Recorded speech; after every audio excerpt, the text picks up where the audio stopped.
കുരച്ച് കുരച്ച് ഉറങ്ങുന്ന ഒരു നായുടെ വിലയാണ് ഇന്ന് മുതിർന്നവർക്ക് കിട്ടുന്ന ബഹുമാനം. വാക്കിന് വിലയില്ല, നോക്കുന്നതിൽ അർത്ഥമില്ല, കാവലിരുന്നാലും കളവ് പോകുന്ന സാഹചര്യം, വീമ്പ് പറയാൻ ഒന്നുമില്ലാത്ത മാന്യത, കൗമാരം കഴിഞ്ഞാൽ പല്ലിളിച്ച് കള്ളം പറയുന്ന കൗമാരം, തടസ്സം നിന്നാൽ ഒളിച്ചോടുന്ന മക്കൾ, ദിവസത്തിൽ പലതവണ ഫോൺ വിളിക്കുന്ന ഭർത്താവ്. ഹൃദയമിടിപ്പോടെ അവൾ അറിഞ്ഞു, മകൾ ഒളിച്ചോടി. അന്യനാട്ടിൽ കഷ്ടപ്പെടുന്നവരോട് ഇതൊക്കെ എങ്ങനെ പറയും? അവൾ പറഞ്ഞു, എല്ലാവർക്കും മോൾ എന്തെടുക്കുന്നു? മറുതലയ്ക്കുള്ള ചോദ്യം കേട്ടവൾ ഞെട്ടി. അതോ, അവൾ ഉറങ്ങുന്നു. അതെന്താ ഈ നേരത്തുറക്കം? നീ അവളെ ശ്രദ്ധിക്കണം കേട്ടോ. ഞാൻ അവിടെ ഇല്ലാത്ത കുറവ് നീ നികത്തണം. അവൾക്കും നിനക്കും വേണ്ടിയാണ് ഞാൻ മരുഭൂമിയിൽ ഇത്രയും പണിയെടുക്കുന്നത്. ഇത്രയും കേട്ടതുള്ളൂ. അവൾ പതിയെ പിന്നിലേക്ക് വേച്ചുപോയി. പെട്ടെന്ന് അടുത്ത സെറ്റിയിലേക്ക് അമർത്തി പിടിച്ചു. ഭൂമി പിളർന്ന് പാതാളത്തിൽ പോയാൽ മതിയായിരുന്നു തോന്നിയവൾക്ക്. ഇത്ര പിടിച്ചു നിർത്തിയിട്ടും അവളുടെ വിതുമ്പൽ അയാൾക്ക് കേൾക്കാമായിരുന്നു. നീ എന്തിനാ കരയുന്നത്? അതും എനിക്കറിയില്ല, അവൾ പറഞ്ഞു. ഞാൻ എന്ത് കഷ്ടപ്പെട്ടും ഒരു ഫലവും ഇല്ലാതായോ? അതിന് മറുപടി എന്നോണം അവ്യക്തമായ ഗദ്ഗതങ്ങൾ. അയാൾ അവളെ സമാധാനപ്പെടുത്താൻ ശ്രമിച്ചു. നീ കരയണ്ട, നമുക്ക് നല്ലൊരു ഭാവി വേണ്ടേ? നീ സമാധാനമായിട്ടിരിക്കെ, എല്ലാം ശരിയാകും. ഞാൻ ഈ ലീവിന് വരാനിരുന്നതാണ്. വന്നാൽ ഇനി പോകണ്ടെന്നാണ് തീരുമാനം. അതുകൊണ്ട് അടുത്ത ലീവിൽ വന്നാൽ നമുക്ക് ഒരുവിധം നാട്ടിൽ അന്തസ്സായി നിൽക്കാം. അതുപോരെ? എന്തു പറയണമെന്നറിയാതെ അവളുടെ ഏങ്ങൽ ഉയർന്നു. കരയല്ലേ നീ, എല്ലാം ശരിയാകും. പിന്നെ വിളിക്കാം. അയാൾ ഫോൺ കട്ടാക്കി. അപ്പോഴും അവൾ കരഞ്ഞുകൊണ്ടിരുന്നു. ഒരു കുടുംബത്തിൻ്റെ പ്രതീക്ഷയെ താർത്തുകൊണ്ട് വിജയവേരി മുഴക്കിയ ശ്രീകൃഷ്ണനെ പോലെ അവൻ പറഞ്ഞു. ജംഗ്ഷനായി ഇനി ആരെയും പേടിക്കാനില്ല. അവൾ ഭർത്താവിൻ്റെ സുരക്ഷയിലിരിക്കുന്ന നവവധുവായി മാറി. ജീവിതത്തിൽ ആനന്ദമുഹൂർത്തം അവൾക്ക് അവനായി. അവൻ്റെ കൈപ്പിടിക്കുള്ളിൽ നിന്നും സ്വതന്ത്രയായി അവൻ്റെ അരയിൽ കൈചുറ്റി ഭാരം അവനിൽ അർപ്പിച്ചു ചാരി നിന്നു. അവൻ ചോദിച്ചു, നീ ക്ഷീണിച്ചു അല്ലേ? ഇല്ല എന്ന അർത്ഥത്തിൽ അവൾ തലയാട്ടി. അടുത്തുള്ള കടയിൽ നിന്നും നാരങ്ങ വെള്ളം ഐസിട്ട് വാങ്ങി ഒന്ന് അവനും ഒന്ന് അവൾക്കും നീട്ടി. ആ വെള്ളം അവൾ ആർത്തിയോട് ആഞ്ഞു കുടിക്കുമ്പോൾ ലോകത്തെ ഏറ്റവും രുചികരമായ പാനീയം ആ ഗ്ലാസ്സിലിരിക്കുന്ന ദ്രാവകമാണെന്ന് അവൾക്ക് തോന്നി. അമ്മയെ കണക്കാക്കിയില്ല, അവൾ അച്ഛനെ ഓർത്തില്ല. ഒരു ഊബർ ടാക്സിയിൽ അവരിരുവരും കയറി. വരാനുള്ളതെന്തെന്ന് ചിന്തിക്കാൻ തുടങ്ങിയില്ല. ഒഴുകി വന്ന വിയർപ്പ് അവൻ്റെ തുവാലയെടുത്ത് അവൻ തോർത്തിക്കൊണ്ട് പറഞ്ഞു, നീ വന്നില്ലായിരുന്നെങ്കിൽ ഞാൻ വിഷമത്തിലായേനെ. കാരണം നമുക്ക് കല്യാണപ്രായമായെങ്കിലും നീ എൻ്റെ ജീവനാണ്. കാരണം നിന്നെ കണ്ടില്ലെങ്കിൽ എൻ്റെ മനസ്സ് പിടയുന്നത് എനിക്കറിയാം. അത് ആർക്കും പറയാനും കഴിയില്ല, അറിയാനും കഴിയില്ല. അവരുടെ കിന്നാര വർത്തമാനം കേട്ട് ടാക്സി ഡ്രൈവർ ചോദിച്ചു, രജിസ്റ്റർ കഴിഞ്ഞോ? അതോ ഇല്ലേ? ഇല്ല ഏട്ടാ, രാവിലെ രജിസ്റ്റർ ഓഫീസിലെത്തും. അതുവരെ അടുത്തുള്ള സുഹൃത്തിൻ്റെ വീട്ടിലേക്കാണ് പോകുന്നത്. അതെന്താ നിൻ്റെ വീട്ടിലേക്ക് നീ കൊണ്ടുപോകാത്തത്? ഡ്രൈവറുടെ ചോദ്യത്തിന് അവൻ പറഞ്ഞു, അച്ഛനും അമ്മയും എന്തെങ്കിലും പറഞ്ഞാൽ സഹിക്കാനുള്ള കരുത്ത് ഇവൾക്കിപ്പോൾ ഉണ്ടാവില്ല. ഞാൻ നിമിത്തം അവൾ വിഷമിക്കണ്ട. ഞാൻ സ്നേഹിച്ച പെണ്ണിനെ സങ്കടപ്പെടുത്തില്ല. കൂട്ടുകാരൻ്റെ വീട്ടിൽ എത്ര ദിവസം നിൽക്കും? ഡ്രൈവർ വിടാനുള്ള ഭാവമില്ല. അവൻ ക്ഷമയോടെ മറുപടി പറഞ്ഞു, കൂട്ടുകാരൻ്റെ കെയർ ഓഫിൽ ഒരു വീട് വാടകയ്ക്കെടുക്കും. ഓ ശരി മോനെ, ഇനി അവളും നീയും എൻ്റെ മനസ്സിലുണ്ടാവും. നന്നായി വരണം. പക്ഷേ എനിക്ക് സങ്കടമുണ്ട്. എനിക്ക് നിന്നെപ്പോലെ ഒരു മകനും മകളുമുണ്ട്. നിൻ്റെ കൂടെയുള്ള പെൺകുട്ടിക്ക് എങ്ങനെ ഇതൊക്കെ കഴിഞ്ഞു? അവളുടെ അമ്മയ്ക്ക് ഇവൾ മാത്രമേ ഉള്ളൂ. അച്ഛൻ ഗൾഫിലും. ഇവളുടെ അച്ഛൻ്റെ കൂട്ടുകാരനാണ് ഞാൻ. അവനും അവളും നേരെ പോയത് ഒരു ഹോട്ടലിലായിരുന്നു. നല്ല വിശപ്പായിരുന്നു രണ്ടുപേർക്കും. കോഴികൾ തലയും തൊലിയും കളഞ്ഞ് മസാലയിൽ പുളയുന്നത് അവൾ കൊതിയോടെ നോക്കി. അവൻ ചോദിച്ചു, അൽഫാം കഴിച്ചാലോ? കൂടെ ബറോട്ടയും. ഇയർഫോൺ ഫിറ്റ് ചെയ്ത അവൾക്ക് ഒന്നും കേൾക്കാൻ കഴിഞ്ഞില്ല. അവൻ തൊട്ടു വിളിച്ചു. അവൾക്ക് സന്തോഷമായി. അത് മതി എന്ന അർത്ഥത്തിൽ അവൾ തലകുലുക്കി. അഭിമുഖമായി ഇരിപ്പിടങ്ങളിൽ അവരിരുന്നു. അൽഫാം, ബറോട്ട, മയോണൈസ്, മറ്റു വിഭവങ്ങൾ എല്ലാം കണ്ടവൾ കണ്ണുമിഴിച്ചിരുന്നു. ജ്യൂസ് ഒറ്റ വലിക്ക് കുടിച്ചു തീർത്തു. അവൻ അതിശയത്തോടെ നോക്കി. എന്താ നോക്കുന്നേ? അവൾ ചോദിച്ചു. അത് കഴിക്കൂ. അവൻ്റെ മുഖത്ത് നോക്കി പുഞ്ചിരിച്ചവൾ ഇറച്ചി പിച്ചെടുത്തു മയോണൈസ് ചേർത്തു ആസ്വദിച്ചു കഴിച്ചു. അവൻ പ്രതീക്ഷയോടെ അവളെ നോക്കി. അവൾ ഒരു പ്രാവശ്യം പോലും അവനെ നോക്കാതെ ആഹാരം സ്നേഹമോടെ തിന്നുകൊണ്ടിരുന്നു. അവൻ ഒരു പീസ് മയോണൈസിൽ ചാലിച്ചെടുത്ത് അവൾക്ക് നേരെ നീട്ടിക്കൊണ്ട് പറഞ്ഞു, ഇതാ കഴിച്ചേ. അവൾ അപ്പോഴാണ് ഓർത്തത് അവന് കൊടുത്തില്ലല്ലോ എന്ന്. ചമ്മിയ ചിരിയോടെ അവൾ അവന് കുറച്ച് പൊറോട്ടയും ഇറച്ചിയും അവൻ്റെ വായിൽ വച്ചു കൊടുത്തു. അവൻ കൊടുത്തത് അവളും കഴിച്ചു. അവരുടെ തീറ്റ തുടർന്നു കൊണ്ടിരുന്നു. ഭക്ഷണം കഴിഞ്ഞ് അവർ നേരെ വന്നിറങ്ങിയത് അവരുടെ വാടക വീടിൻ്റെ മുന്നിലായിരുന്നു.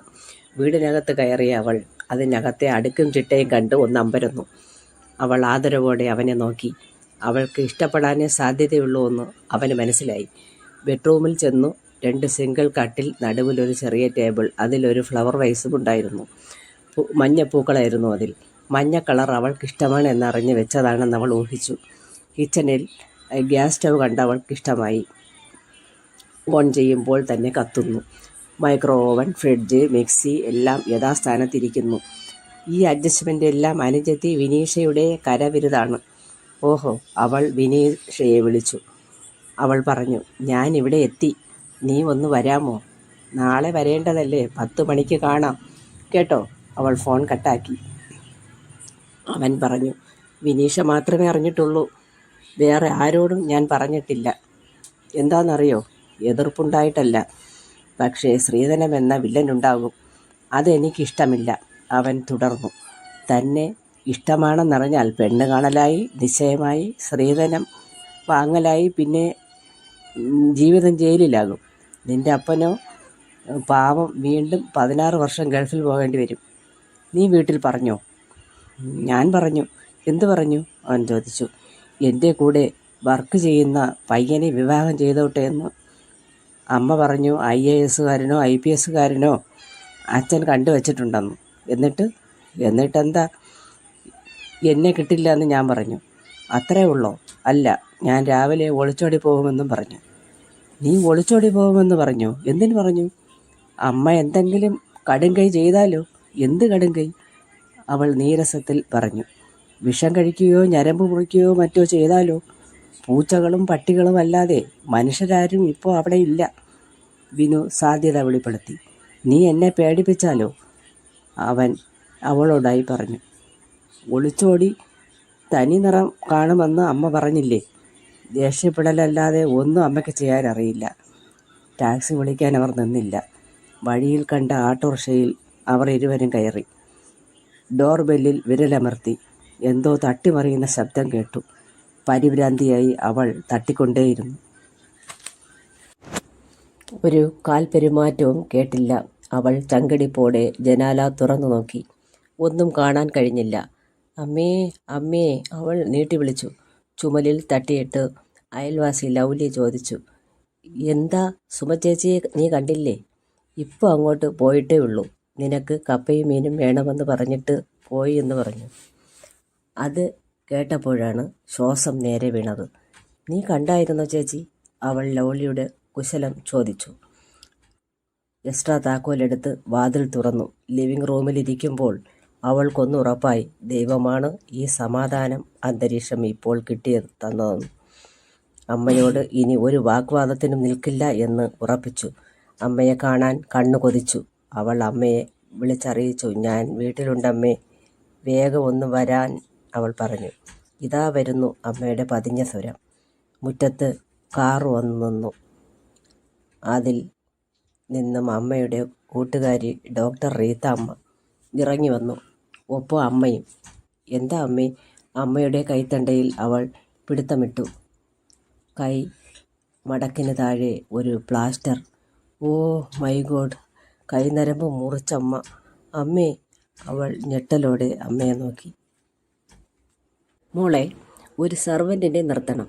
വളരെ ക്ഷീണിതയാണ് നിൻ്റെ അമ്മ. പോരെങ്കിൽ ആത്മഹത്യാ ശ്രമവും. ധാരാളം ചോര വാർന്നിട്ടുണ്ട്.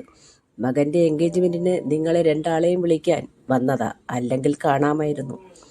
വലിയ കുറ്റവാളിയെപ്പോലെ അവൾ മുഖം കുനിച്ചു നിന്നു. അമ്മ എന്താവും ആൻറ്റിയോട് പറഞ്ഞിരിക്കുക? അവൾക്ക് ഒരു പിടിയും കിട്ടിയില്ല. ആൻറ്റി, ഞാൻ ചായ എടുക്കാം എന്ന് പറഞ്ഞവൾ കിച്ചണിൽ പോകാൻ ഭാവിച്ചു. അവളെ തടഞ്ഞുകൊണ്ട് അവർ പറഞ്ഞു, നിന്റെ അമ്മയ്ക്ക് നല്ല സങ്കടമുണ്ട്. അച്ഛൻ ഇവിടെ ഇല്ല. നീ പകലിലില്ല. തികച്ചും ഒറ്റപ്പെടൽ. അയൽവാസികളെല്ലാം പല ജോലിക്കും പോകും. അച്ഛൻ്റെ ലീവ് നീട്ടി അടുത്ത ലീവിനെ വരൂ എന്നൊക്കെ പറഞ്ഞു. നിന്റെ ജോലി എങ്ങനെയുണ്ട് മോളെ? കുഴപ്പമില്ല ആൻറ്റി. ചായ ഉടനെ എടുക്കാം. വേണ്ട മോളെ, വേണ്ട. ചായ കുടിക്കാൻ ഇനി സമയമില്ല. പിന്നെ ഒരിക്കലാകാം. വളരെ അത്യാവശ്യം. നിനക്കറിയരുതോ? എല്ലാം ശരി, വരാം എന്ന് പറഞ്ഞവൾ അവളുടെ അമ്മയോടും യാത്ര പറഞ്ഞ് പുറത്തിറങ്ങി.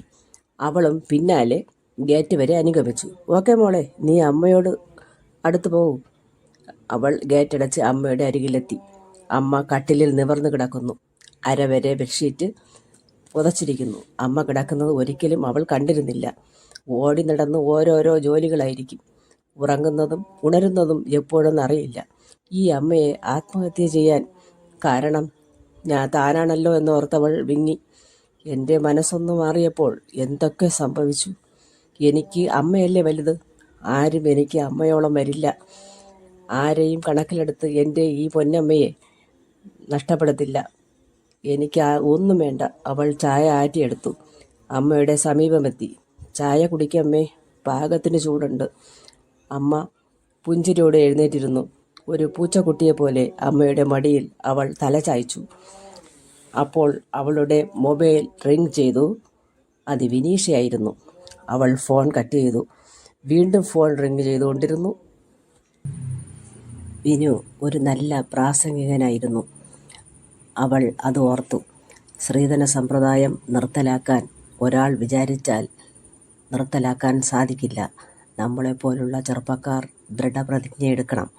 അത് പ്രാവർത്തികമാക്കുന്നതിലാണ് നമ്മൾ ശ്രദ്ധിക്കേണ്ടത്. അയാളുടെ വാക്കുകൾ എല്ലാവർക്കും പ്രിയതരമായി. പ്രേമിച്ച് നടന്ന കുട്ടിയായിരുന്നില്ല അമ്മയുടെ മകൾ തുകിന. വിനു തൻ്റെ പ്രസംഗം പ്രാവർത്തികമാക്കാൻ തിരഞ്ഞെടുത്ത ഒരു കുട്ടിയായിരുന്നു അവൾ. ധാരാളം പെൺകുട്ടികളുള്ള കോളേജിൽ അവളോട് ഒരു പ്രത്യേകത ഉണ്ടെന്ന് ഡിയറസ്റ്റ് ഫ്രണ്ട് വിനീഷയിൽ നിന്നും അറിഞ്ഞപ്പോൾ ആദ്യമൊക്കെ യോജിപ്പ് തോന്നിയില്ല. എന്നാൽ കൂടെ ജോലി ചെയ്യുന്നവർ ആത്മാർത്ഥത കൊണ്ടല്ലേ അനുജത്തിയെ ഹംസമാക്കുന്നത് എന്നറിഞ്ഞപ്പോൾ അവന് ആത്മാർത്ഥതയുണ്ടെന്ന് അവൾക്ക് തോന്നി. വാശി എന്തിന്? വെറുതെ ചിന്തിച്ചു. അച്ഛൻ്റെ പ്രശ്നങ്ങൾ ഓർത്തില്ല. അമ്മ ജീവൻ കളയും ഒരുങ്ങുമെന്ന് അറിഞ്ഞില്ല. വിനുവിന് കുഴപ്പമില്ല. അവനൊരു ആണാണ്. ഞാനോ അച്ഛനും അമ്മയ്ക്കും ഒറ്റ മോള്. എനിക്ക് ഒരു സമ്പ്രദായവും നിർത്തലാക്കണ്ട. ഞാനില്ല ഇനി വിഷമങ്ങൾ ഉണ്ടാക്കാൻ. അമ്മ ഉറങ്ങും വരെ അമ്മയുടെ അരികത്തിരുന്ന് ചിന്തിച്ചു. അവളും ഉറങ്ങിപ്പോയി. കഴിക്കേണ്ട മരുന്ന് കൊടുക്കാൻ വൈകി. ഒരു ഗ്ലാസ് വെള്ളവും എടുത്ത് അമ്മയെ തട്ടി വിളിച്ചു. അമ്മ ഞെട്ടലോടെ ഉണർന്നു. മകളുടെ ശ്രദ്ധ കണ്ട അമ്മ പറഞ്ഞു, ഞാൻ രോഗിയല്ല. അതെ അതെ, അമ്മ ഉറങ്ങിക്കോ. അവൾ അമ്മയുടെ അടുത്തിരുന്നു. വിനുവിന് ഒരു നീണ്ട മെസ്സേജ് വിവരങ്ങൾ അറിയിച്ചു. ഈ അവസരത്തിൽ എനിക്ക് കഴിയില്ല. ഒന്നിനും ഞാനില്ല. എനിക്ക് ഉത്തരവാദിത്വം മറന്ന് ജീവിക്കാൻ കഴിയില്ല. ഇനി ആരെയും ഒളിച്ച് ഒരു കാര്യത്തിനും എന്നെ പ്രതീക്ഷിക്കേണ്ട. നാളത്തെ പ്രോഗ്രാം ക്യാൻസൽ. സ്നേഹമോടെ തുകിന. അതിരാവിലെ അവൾ ഉണർന്നു. നല്ല ചായ ഉണ്ടാക്കി പഞ്ചസാര പാകത്തിന് ചേർത്തു. ഒന്ന് അമ്മയ്ക്കും ഒന്ന് അവൾക്കും പകർന്നെടുത്തു. ഫുഡിന് ഓർഡർ ചെയ്തു. ജോലിക്ക് പോകാൻ തോന്നിയില്ല അവൾ. അമ്മയോടൊപ്പം നിൽക്കാൻ തയ്യാറായി. ചായ കുടിക്കുന്നതിനിടയിൽ അമ്മ ചോദിച്ചു, പോകുന്നില്ലേ? അവൾ ഇല്ലെന്ന് തലയാട്ടി. പോ മോളെ, എനിക്ക് കുഴപ്പമൊന്നുമില്ല. കുഴപ്പമൊന്നുമില്ലെങ്കിലും ഞാനിന്ന് പോണില്ല. ഞാനിന്ന് അമ്മയുടെ അടുത്തൊന്ന് നിന്നോട്ടമ്മേ. ശനിയാഴ്ച നിന്നാൽ മതി. ഇന്ന് പൊക്കോ. അമ്മയുടെ വാക്ക് കേട്ടവൾക്ക് പല ചോദ്യങ്ങൾ അവളുടെ മനസ്സിൽ ഉയർന്നു. ഒന്നും ചോദിക്കാതെ കടിച്ചമർത്തി അമ്മയ്ക്ക് വിഷമം വന്നാലോ എന്നവൾ ചിന്തിച്ചു. ഓർഡർ ചെയ്ത ഫുഡ് എത്തി. അവൾ ഫോൺ പേ ചെയ്ത് വാങ്ങി വന്നു. ആ പൊതിയിലേക്ക് അമ്മ നോക്കി. ഫുഡ് വാങ്ങിയോ? എന്നാലും മാവെടുത്തൊന്ന് ചുട്ടെടുക്കാൻ മടി. അമ്മയ്ക്ക് സുഖമില്ലാത്തതല്ലേ? നല്ല കറി എനിക്കുണ്ടാക്കാൻ അറിയില്ലമ്മേ. അമ്മയ്ക്ക് വല്ലതും കഴിക്കാനാണ്. അവളെ ഒന്ന് നോക്കി അമ്മ പുഞ്ചിരിച്ചു. പെട്ടെന്ന് മുറ്റത്ത് ഒരു കാർ വന്ന ശബ്ദം കേട്ടു. കോളിംഗ് ബെല്ലടിച്ചു. അവൾ കണ്ടു. വിനുവും വിനീഷയും അച്ഛനും അമ്മയും. എല്ലാവരെയും കണ്ടവൾ അമ്പരന്നു. എങ്കിലും അത് പുറത്തു കാട്ടാതെ അവരെ ആനയിച്ചവൾ സെറ്റിയിലിരുത്തി. ആരോ വന്നിട്ടുണ്ടെന്നറിഞ്ഞ് അമ്മ നൈറ്റ് ഡ്രസ് മാറ്റി സാരിയുടുത്തു ലിവിംഗ് റൂമിലേക്ക് വന്നു. തുകിന അമ്മയ്ക്ക് എല്ലാവരെയും പരിചയപ്പെടുത്തി. ബിനുവിൻ്റെ അമ്മ പറഞ്ഞു, തുകിനയുടെ കൂടെ വർക്ക് ചെയ്യുന്നവരാണ് ഇവർ രണ്ടുപേരും. ഇവർക്ക് രണ്ടാൾക്കും ഒരേ നിർബന്ധം ഇവിടെ വരണമെന്ന്. സുഖമില്ലാന്ന് അറിഞ്ഞപ്പോൾ പെട്ടെന്ന് ഡ്രൈവ് ചെയ്തു പോന്നു. ഇപ്പോൾ കുറവുണ്ടോ? ബിനുവിൻ്റെ അച്ഛൻ ചോദിച്ചു. എനിക്കൊരു കുഴപ്പവും ഇല്ല, പ്രഷർ കൂടി വന്നതാ. ഓ, അത് സൂക്ഷിക്കണം കേട്ടോ, ബിനുവിൻ്റെ അമ്മ ഓർമ്മപ്പെടുത്തി. കാറിൻ്റെ ഡിക്കി തുറന്ന് ഒരു ബേസ്ബോർഡ് പെട്ടിയുമായി വിനീഷ തുകിനയുടെ സമീപമെത്തി. വാ, നമുക്ക് കിച്ചണിൽ പോകാം. അവളുടെ കൈ പിടിച്ച് വലിച്ച് കിച്ചണിലെത്തിയപ്പോൾ അവളുടെ കാതിൽ വിനീഷ പറഞ്ഞു, അവൻ സംഗതി പൊട്ടിച്ചു കേട്ടോ. എന്ത്? അവൾ ചോദിച്ചു. അവൻ്റെ ഇഷ്ടങ്ങളെ. ഞാനൊന്നും പറഞ്ഞില്ല. എന്നോട് പിണങ്ങാൻ വരണ്ട. കാരണവന്മാർ സംസാരിക്കട്ടെ. നീ ഇപ്പോൾ അവിടെ പോകണ്ട. ഈ നിറയെ ഓറഞ്ചാണ്. കുറച്ച് മേക്കപ്പ് സാധനങ്ങളും ഉണ്ട്. ഓറഞ്ച് ജ്യൂസ് അടിച്ച് ഐസ് ക്യൂബിട്ട് മോൾക്ക് ഞാൻ തരും എന്ന് പറഞ്ഞവൾ ജ്യൂസ് തയ്യാറാക്കി 6 ഗ്ലാസ്സിൽ പകർന്നു. വിനീഷ ജ്യൂസുമായി അവരുടെ മുന്നിലെത്തി. നീ എന്താ കൊച്ചേ ഈ കാണിക്കുന്നത്? എല്ലാവരും പെട്ടെന്ന് ഓരോന്നെടുത്ത് കുടിച്ചേ, പിന്നെ എന്തെങ്കിലും പറയാം. വിനീഷയെ നോക്കി എല്ലാവരും പൊട്ടിച്ചിരിച്ചു. അവൾ അത് കണക്കാക്കാതെ അവളുടെ ജ്യൂസ് കുടിച്ചു തീർത്തു. ജ്യൂസ് കുടിക്കുന്നതിനിടെ വിനീഷയുടെ അച്ഛൻ ദേവാനന്ദ് പറഞ്ഞു, ഞങ്ങളുടെ മോളുടെ എൻഗേജ്മെൻറ്റ് കഴിഞ്ഞു. പയ്യൻ ഗൾഫിലാണ്, സിവിൽ എഞ്ചിനീയർ. അവൻ ലീവിന് വരുമ്പോൾ കല്യാണം നടത്തും. മകൾ വളർന്നല്ലോ, അവളെ പറഞ്ഞു വിട്ടിട്ട് വേണം ഇവൻ്റെ വിവാഹം നടത്താൻ. എല്ലാം തലകുലുക്കി കേട്ടിരുന്നു തെഗുനയുടെ അമ്മ. വിനീഷയുടെ അമ്മ സുമയോട് ചോദിച്ചു, മോൾക്ക് ആരെയെങ്കിലും നോക്കി വെച്ചിട്ടുണ്ടോ? അതൊക്കെ അവളുടെ അച്ഛൻ വന്നിട്ട് നോക്കൂ. അത് മതി, നേരം ഒത്തിരിയായി, ഞങ്ങൾ പോട്ടെ. ദേവാനന്ദ് എഴുന്നേറ്റു. പോകാൻ വരട്ടെ, എന്തെങ്കിലും കഴിക്കാം. ആദ്യമായിട്ട് വരുന്നതല്ലേ, തുകിനയുടെ അമ്മ നിർബന്ധിച്ചു. സുഖമില്ലാത്തതല്ലേ, ലിനി ഒരിക്കലാവട്ടെ, വിനീഷയുടെ അമ്മ മീനാക്ഷി പറഞ്ഞു. എന്നിട്ടവർ സുമയെ കൂട്ടി അടുത്ത റൂമിലേക്ക് പോയി. ഈ പെൺപിള്ളേർ എന്തെടുക്കുന്നു? എന്തെങ്കിലും പറഞ്ഞിരിപ്പുണ്ടാവും. വാ, നമുക്കിവിടെ ഇരിക്കാം. മീനാക്ഷി പതിയെ സുമയുടെ ചെവിയിൽ മന്ത്രിച്ചു. മോളെ ഞങ്ങൾക്കിഷ്ടമായി. ഞങ്ങളുടെ മരുമകളായി തുകിനെ തരാമോ? അതിന് അവളോടും അവളുടെ അച്ഛനോടും ചോദിച്ചിട്ട് പറയാം. തുകിന മോൾ കല്യാണം ഫിക്സ് ചെയ്തിട്ടില്ലല്ലോ അല്ലേ? എങ്കിൽ ഞങ്ങളുടെ മോനെ പരിഗണിക്കണേ. ഇല്ലെങ്കിൽ വേറെ ആരെയും നോക്കരുത്. അവളുടെ അച്ഛൻ ഇന്ന് രാത്രി വിളിക്കും. ഞാൻ പറഞ്ഞു നോക്കാം, പോരെ? സുമയുടെ വാക്കുകളിൽ ആത്മാർത്ഥത ഉണ്ടെന്ന് മീനാക്ഷിക്ക് മനസ്സിലായി. തുകിനയുടെ റൂം ചാരിയിരിക്കുന്നു. സുമ തുറന്നു നോക്കി. തുകിന സുന്ദരി കുട്ടിയായി നിൽക്കുന്നു. വിനീഷയാണ് ബ്യൂട്ടീഷ്യൻ. നന്നായിട്ടുണ്ടല്ലോ, സുമ മീനാക്ഷിയോട് ചോദിച്ചു. മീനാക്ഷി തലകുലുക്കി. ഞങ്ങൾക്ക് ഇവളെ തരണം. സുമ ചിരിയോടെ മീനാക്ഷിയെ നോക്കി. ദേവാനന്ദ് പോകാൻ തിടുക്കം കൂട്ടി. മീനാക്ഷിയും വിനീഷയും കാറിന് സമീപമെത്തി. അവരിറങ്ങി. പിന്നാലെ പോകാൻ ഭാവിച്ചു തുകിന. തുകിനയുടെ മൊബൈൽ റിംഗ് ടോൺ ശബ്ദം. അവൾ ഫോണെടുത്തു. അച്ഛൻ. അയാൾ പറഞ്ഞു, അമ്മയോട് കൊടുക്ക്. സുമ ഭർത്താവിൻ്റെ സ്വരം കേട്ടു. എന്താ പതിവില്ലാതെ നേരത്തെ വിളിക്കുന്നു? പതിവില്ലാത്തത് ഞാൻ കേട്ടു. അത് ശരിയല്ല എന്ന് ഇപ്പോൾ ഉറപ്പായി. എന്താണ്? ആരെന്ത് പറഞ്ഞു? സുമ കാര്യം അറിയാൻ ചോദിച്ചു. സുമേ, മോൾ അടുത്തുണ്ടോ? ഇല്ലല്ലോ, അവൾ ഫോൺ തന്നിട്ട് കിച്ചണിലുണ്ട്. എൻ്റെ സുഹൃത്ത് പറഞ്ഞു നമ്മുടെ മകൾ ഒരു പയ്യനുമായി അവൻ്റെ കാറിൽ കിന്നാരം പറഞ്ഞിരുന്നു. രജിസ്റ്റർ കല്യാണം കഴിക്കുമെന്നോ മറ്റോ. അയ്യോ, ഇല്ലില്ല, ഒരു സംഭവങ്ങളും ഇല്ല. ഇതൊന്നും അവളോട് ചോദിക്കല്ലേ. വേറെ ഏതെങ്കിലും കുട്ടിയാവും, കൂട്ടുകാരന് തെറ്റിയതാവും. എനിക്കത് ബോധ്യപ്പെട്ടു. ശനിയാഴ്ച അവധിയല്ലേ, നിന്നോടൊപ്പം ഉണ്ടെന്നറിഞ്ഞോ? മോൾക്ക് ഒരു വാച്ച് 2 ദിവസത്തിനകം ഒരാൾ കൊണ്ടുവരും. അയാളെ നിനക്ക് ഇഷ്ടപ്പെട്ടെങ്കിൽ നീ വിളിച്ചറിയിക്കണം കേട്ടോ. നമ്മൾ ഒരു കള്ളം പറഞ്ഞാൽ പല കള്ളങ്ങൾ പറയാനുള്ള അവസരങ്ങൾ ഉണ്ടാകും.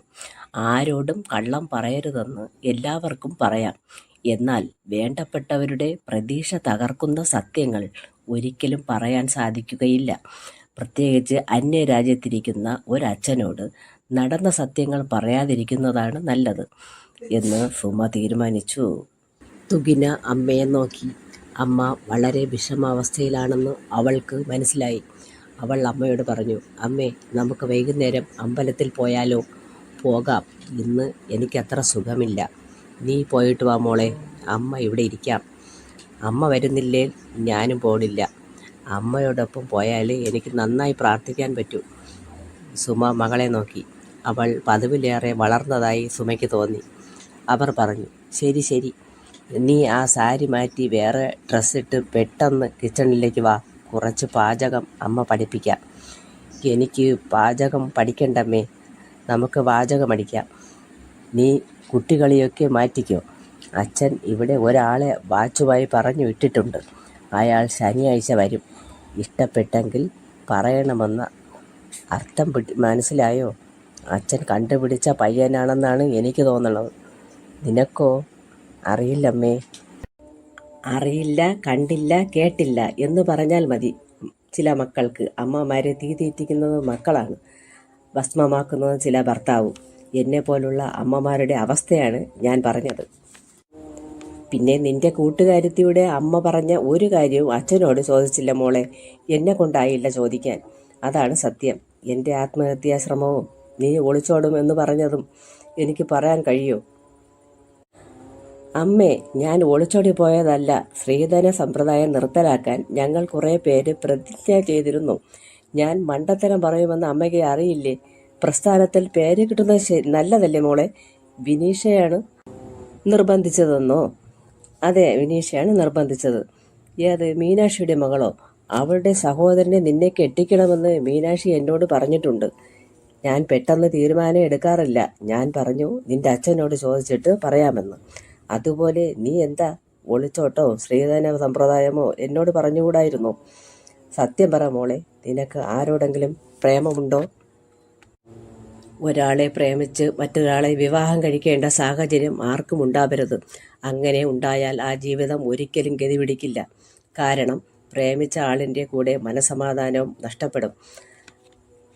എന്തിനു വേണ്ടിയിട്ടായാലും പരസ്പരം മനസ്സ് ഇഷ്ടപ്പെട്ടാൽ അത് അമ്മയോട് തുറന്നു പറയണം. ഒളിച്ചൊരു തീരുമാനവും എടുക്കരുത്. തുകിന മൗനമായി. നീ ശനിയാഴ്ച ഇവിടെ ഒരാൾ വരുന്ന കാര്യം മറക്കണ്ട. ചിലപ്പോൾ നിന്നെ കണ്ടിഷ്ടപ്പെട്ടാൽ അയാൾ അച്ഛനോട് പറയും. വേറെ ഇഷ്ടങ്ങൾ നടക്കില്ല. എന്തെങ്കിലും ഉണ്ടെങ്കിൽ പെട്ടെന്ന് പറയണം. ശനിയാഴ്ചയാണ്, മറക്കണ്ട. അമ്മേ, എനിക്ക് ആരോടും പ്രത്യേകതയും പ്രേമവും ഒന്നുമില്ല. അമ്മയുടെ മോളാണ് ഞാൻ. ഇഷ്ടമുണ്ടെങ്കിലും എല്ലാ ഇഷ്ടവും എല്ലാവർക്കും നടക്കില്ലല്ലോ. ഇഷ്ടത്തിന് പ്രാധാന്യം കൽപ്പിച്ചാൽ നഷ്ടങ്ങൾ സഹിക്കാനും വയ്യ. നഷ്ടക്കേടും സങ്കടവും കാണാനും വയ്യ. അവളുടെ കണ്ണ് നിറഞ്ഞു. മോളെ, സത്യം പറ, ആരാ മോളെ നിന്റെ ഇഷ്ടക്കാരൻ? ജോലിയുണ്ടോ അവന്? നിനക്ക് ഇഷ്ടപ്പെട്ട സ്ഥിതിക്ക് നല്ല സ്വഭാവമായിരിക്കും അവന്. പറയൂ. അവൾ അമ്മയുടെ മുഖത്ത് നോക്കാതെ പറഞ്ഞു, വിനീഷയുടെ ജ്യേഷ്ഠൻ വിനുവാണ്. സുമയുടെ മനസ്സിൽ സന്തോഷം അലയടിച്ചു. സുമ മകളെ കെട്ടിപ്പിടിച്ചുകൊണ്ട് പറഞ്ഞു, നിന്റെ ഇഷ്ടമാണ് മോളെ വലുത്. ശനിയാഴ്ച പതിവിലും നേരത്തെ സുമ ഉണർന്നു. പ്രാതൽ റെഡിയാക്കി. ബേക്കറി ഐറ്റങ്ങൾ നേരത്തെ സ്റ്റോക്ക് ചെയ്തു വെച്ചു. ചായ ഫ്ലാസ്കിൽ നിറച്ചു. മുറികൾ ശുചിയാക്കി. പൂജാമുറി അലങ്കരിച്ചു. വിളക്ക് വെച്ചു. ഇന്നത്തെ ദിവസം നന്നാവണേ എന്ന് ഉള്ളുരുകി പ്രാർത്ഥിച്ചുകൊണ്ട് ചന്ദനത്തിരിയും കത്തിച്ച് പുറത്തു വന്നു. തുകുന നല്ല ഉറക്കമായിരുന്നു. സമയം 6 മണിയായി. സുമ അവളെ വിളിച്ചുണർത്തി. മോളെ, എണീറ്റേ, കുളിച്ച് റെഡിയാക്. ചായ പകർന്ന് മകളുടെ നേർക്ക് നീട്ടിക്കൊണ്ട് പറഞ്ഞു, വേഗം റെഡിയാകാം മോളെ. വരുന്നത് ആരാണാവോ? ആരായാൽ എന്താ അമ്മേ? വന്നിട്ട് വാച്ച് വാങ്ങണം. അമ്മേ, നമുക്ക് സൽക്കരിച്ച് വിടാം. അതൊക്കെ ശരിയാക്കാം. നീ റെഡിയാകണം പെട്ടെന്ന്. അമ്മ എന്തിൻ്റെ പുറപ്പാടാണെന്ന് അവൾ അതിശയിച്ചു. വിലപിടിപ്പുള്ള പലതും ഭംഗിയായി അടുക്കി വച്ചുകൊണ്ടിരുന്നു സുമ. ചുരിദാറണിഞ്ഞ് മനോഹരിയായി തുകിന സെറ്റിയിലിരുന്നു. ഇനി പേടിക്കാനില്ല. അവൻ വരട്ടെ, എല്ലാം റെഡിയാക്കിയിട്ടുണ്ട്. അവർ രണ്ടുപേരും പ്രാതൽ കഴിച്ചു.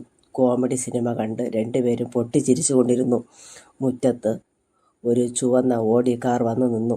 അതിൽ നിന്നും അമ്മുമ്മയും അപ്പൂപ്പനും അച്ഛനും അമ്മയും 2 മക്കളും സകുടുംബം പുറത്തിറങ്ങി. വളരെ പ്രൗഢിയായ വേഷം. കാണാൻ നല്ല സൗന്ദര്യം. രാജകുടുംബാംഗങ്ങളെപ്പോലെ. അവരെ കണ്ട് സുമ എന്തു ചെയ്യണമെന്നറിയാതെ നിന്നു. യാന്ത്രികമായി അവരിരുവരും ചേർന്ന് വരവേറ്റു. അവർ സന്തോഷത്തോടെ എല്ലാവരും തുകിനയെ നോക്കി. അവൻ്റെ അമ്മയെന്ന് തോന്നിക്കുന്നവർ തുകിനയുടെ കയ്യിൽ ആ വാച്ച് അണിയിച്ചു. തുകിനയും അമ്മയും അവരെ യഥാവിധി സൽക്കരിച്ചു. ചിരകാല പരിചിതരെ പോലെ എല്ലാവരും സംസാരിക്കുന്നു, പെരുമാറുന്നു. സുമയുടെ മനസ്സിനും അവരോട് ഇഷ്ടമുണ്ടായി. തുകിന ഒറ്റപ്പെട്ടു. അവൾ അവളുടെ റൂമിലിരുന്ന് ബുക്സും മറ്റും അടുക്കി വെച്ചു. അടുത്ത് ഒരു കാൽപെരുമാറ്റം. അവൾ തിരിഞ്ഞു നോക്കി. അമ്മയല്ല, വേറൊരു സ്ത്രീ, തലമുടി നരച്ച ഒരു മുത്തശ്ശി. അവർ അവളെ വിളിച്ചു. മോളെ, അവർ പറഞ്ഞു, ഞങ്ങൾ വന്ന കാര്യം പറയാം. അതിനു മുമ്പായി ഒരു കാര്യം പറയാം എന്ന് പറഞ്ഞവർ തുകിനയുടെ കൈയെടുത്തു ചുംബിച്ചുകൊണ്ട് പറഞ്ഞു, നീ ഞങ്ങളുടെ ഭാഗ്യമാണ്. നിന്നെ കണ്ടപ്പോൾ എനിക്ക് നിന്റെ അച്ഛനോടും അമ്മയോടും അസൂയ തോന്നുന്നു. നീ അവർക്ക് സ്വന്തമാണല്ലോ. ആദ്യമൊക്കെ ആ അമ്മ പറയുന്നത് കേട്ട് പഠിച്ചു വച്ച ഡയലോഗ് പോലെ തോന്നി.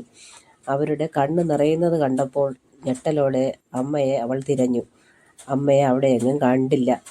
അവർ കയ്യിലിരുന്ന കുട്ടി ബാഗിൽ നിന്നും മടക്കി വെച്ച പൊതി തുറന്നു. അതിൽ കെട്ടിയ മുല്ലപ്പൂക്കളായിരുന്നു. അവർ അതെടുത്ത് സ്വന്തം നെഞ്ചോട് ചേർത്ത് പ്രാർത്ഥിച്ചു തുകിനയുടെ തലയിൽ വച്ചുകൊണ്ട് പറഞ്ഞു, നീ നന്നായി വരണം. അവൾ അനുസരണയുള്ള കുട്ടിയായി. തലയിൽ തൊട്ട് തലോടിക്കൊണ്ട് അവർ പറഞ്ഞു, ഈ കുഞ്ഞിന് എന്നും ദൈവാനുഗ്രഹം ഉണ്ടാവണേ. അവിടെ സുമയെത്തി. പൂവും വെച്ച് നിൽക്കുന്ന തുകിന. രംഗം കൈവിട്ടു പോകുന്നത് സുമ അറിഞ്ഞു. ഇപ്പോൾ നടക്കുന്നത് പെണ്ണുകാണലാണോ? മുത്തശ്ശി സുമയോടായി പറഞ്ഞു, ഞങ്ങളുടെ ഗോവിന്ദന് ഈ മോള് നല്ല ചേർച്ചയുണ്ടാകും.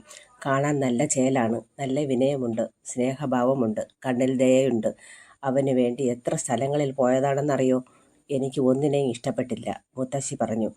തുകിന ഒന്നും മിണ്ടിയില്ല. സുമ മകളുടെ അടുക്കൽ നിന്നും മുത്തശ്ശിയെ കൂട്ടിക്കൊണ്ടുപോകാൻ ശ്രമിച്ചു. മുത്തശ്ശി തുടർന്നു, നിങ്ങൾ രണ്ടാളും സഹായത്തിന് നിൽക്കുന്ന ആ പെണ്ണും മാത്രം ഈ വലിയ വീട്ടിൽ. നിങ്ങൾ ഒരു നല്ല നായയെ വാങ്ങണം. അവൻ വലിയ ഒരു കാവലാണ്. ഈ ഏരിയയിൽ ഗൂർഖ കാവലുണ്ടമ്മേ. കള്ളവും നടക്കില്ല. ആഹാ, അപ്പോൾ ഈ സ്ഥലം കൊള്ളാം.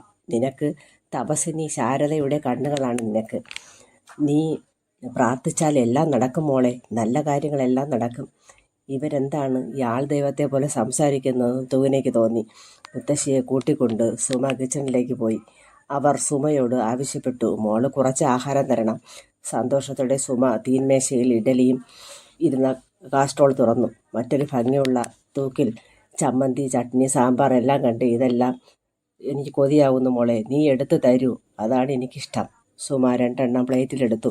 കറികൾ ഒഴിച്ചു. ഇഡലി മുറിച്ച് കഴിച്ചുകൊണ്ട് അമ്മുമ്മ പറഞ്ഞു, അയ്യടാ അയ്യാ, ഓരോന്നും കേമം കേമം എന്ന് പറഞ്ഞ് അവർ കഴിച്ചുകൊണ്ടിരുന്നു. ഗോവിന്ദൻ്റെ അമ്മ തുകിനയെ സമീപിച്ചു. മുത്തശ്ശി, മോളെ ഇഷ്ടമായെന്ന് തോന്നുന്നു. ഞങ്ങൾക്ക് ഇവിടെ തന്നെ ഇഷ്ടപ്പെട്ടു. ഇവിടെ ഗോവിന്ദ് ഫോട്ടോ അയച്ചു തന്നിട്ടുണ്ടായിരുന്നു. വലിയ ഇഷ്ടമാണ്. അവൻ എഞ്ചിനീയറാണ്. ഗൾഫിൽ 6 ശമ്പളമുണ്ട്. വിനയ സ്വഭാവമാണ്. കുടിക്കില്ല. നീ അറിയില്ല അവനെയും ഞങ്ങളെയും. പക്ഷേ ഞങ്ങൾക്ക് പരിചിതമാണ് നിങ്ങളെല്ലാവരും. നിങ്ങൾ അയച്ച വീഡിയോ സെൻഡ് ചെയ്ത് ഞങ്ങൾക്ക് നിന്നെയും അമ്മയെയും കാണാൻ സാധിച്ചു. നിങ്ങളൊക്കെ ഞങ്ങളുടെ മനസ്സിൽ നിറഞ്ഞിരിക്കുന്നു. അമ്മ അവരുടെ കയ്യിലെ വള ഊരിയെടുത്തു. തുകിനയ്ക്ക് നല്ല ആ വള ഇട്ടുകൊടുത്തു. അവർ പറഞ്ഞു, അച്ഛൻ എല്ലാം മോൻ്റെ അച്ഛനോട് ഇപ്പോൾ വിളിച്ചു പറഞ്ഞു. നമ്മൾ ഫ്രണ്ട്സ് മാത്രമല്ല, ഞങ്ങളുടെ സ്നേഹവുമാണ്. എല്ലാവരും പോകാൻ റെഡിയായി. മുത്തശ്ശി പറഞ്ഞു, ഞാൻ വരുന്നില്ല, ഈ മക്കളുടെ കൂടെ നിന്നോളാം, നിങ്ങൾ പൊയ്ക്കോ. മുത്തശ്ശൻ പറഞ്ഞു, അത് ശരിയാവില്ല, നിനക്ക് പ്രഷർ ഉള്ളതല്ലേ, അവരെ ബുദ്ധിമുട്ടിക്കണോ? ഓ, നിങ്ങൾ ഇവിടെ നിൽക്കാം, നിങ്ങൾക്കും നിൽക്കാം അല്ലേ മോളെ. സുമ ചിരിച്ചതല്ലാതെ ഒന്നും പറഞ്ഞില്ല. വളരെ നിർബന്ധിച്ചു മക്കൾ മുത്തശ്ശിയെ കൂട്ടിക്കൊണ്ടുപോയി. സുമ കിടക്കയിൽ തളർന്നിരുന്നു. എല്ലാം ശാന്തം. ജീവിതം എന്ത് വിചിത്രം. ഒറ്റ സെക്കൻഡിൽ എന്തെല്ലാം മാറി മറിയുന്നു. ഹൃദയം പിടയുന്നു. മീനാക്ഷിയുടെ പരിഗണിക്കണേ എന്നുള്ള വാക്ക് സ്വന്തമാക്കി ഒരു കൂട്ടർ വളയും ഇട്ടുപോയി. എനിക്ക് വിഷമം. എന്തിന്? സുമ തുകിനയെ നോക്കി. തുകിന വാച്ച് നോക്കി. അതിനുള്ളിലെ സർപ്പങ്ങൾ, മുട്ടകൾ. എന്ത് ഭംഗി. അമ്മയോട് പറഞ്ഞു, അമ്മേ, അച്ഛൻ അറിയാം എൻ്റെ ഇഷ്ടങ്ങൾ. അമ്മ ചോദിച്ചു, എനിക്കറിയരുതോ? അമ്മ അവളെ നോക്കിക്കൊണ്ടിരുന്നു. അതല്ല അമ്മേ ഞാൻ പറഞ്ഞത്. ഇങ്ങനത്തെ വാച്ച് കണ്ടില്ലേ? ഇതുവരെ അവരൊക്കെ നിന്നോട് എന്ത് പറഞ്ഞു അത് കേൾക്കട്ടെ. എല്ലാം അച്ഛൻ പറയും പോലെ എന്നല്ലേ അമ്മയുടെ വാക്ക്. നമുക്ക് അച്ഛൻ പറയും പോലെ അനുസരിക്കാം, അതല്ലേ അമ്മ പറയാറുള്ളൂ. അമ്മയ്ക്ക് ഒന്നും തീരുമാനിക്കാനാവില്ലല്ലോ. അച്ഛൻ്റെ സ്നേഹം അമ്മയുടെ ലക്ഷ്യം. അതിൽ ഉരുകണം ഒറ്റ മകൾ. എനിക്ക് അമ്മ പറഞ്ഞ വാക്കുകൾക്ക് തർക്കുത്തരം പറഞ്ഞ് അനുസരണ ഇല്ലാത്തവളാകണ്ട. ഇന്ന് അച്ഛനും അമ്മയും പ്രതീക്ഷിക്കുന്നത് എനിക്കറിയാം. വിനീഷ സ്നേഹമുള്ളവരാണ്. അച്ഛൻ പറഞ്ഞാൽ ആജ്ഞാപിച്ചാൽ ഗോവിന്ദ് നിങ്ങളുടെ മരുമകനാകും. അവരൊക്കെ പാവങ്ങളാണ്, പിന്മാറും. വിനീഷയ്ക്ക് എന്നെ അറിയാം.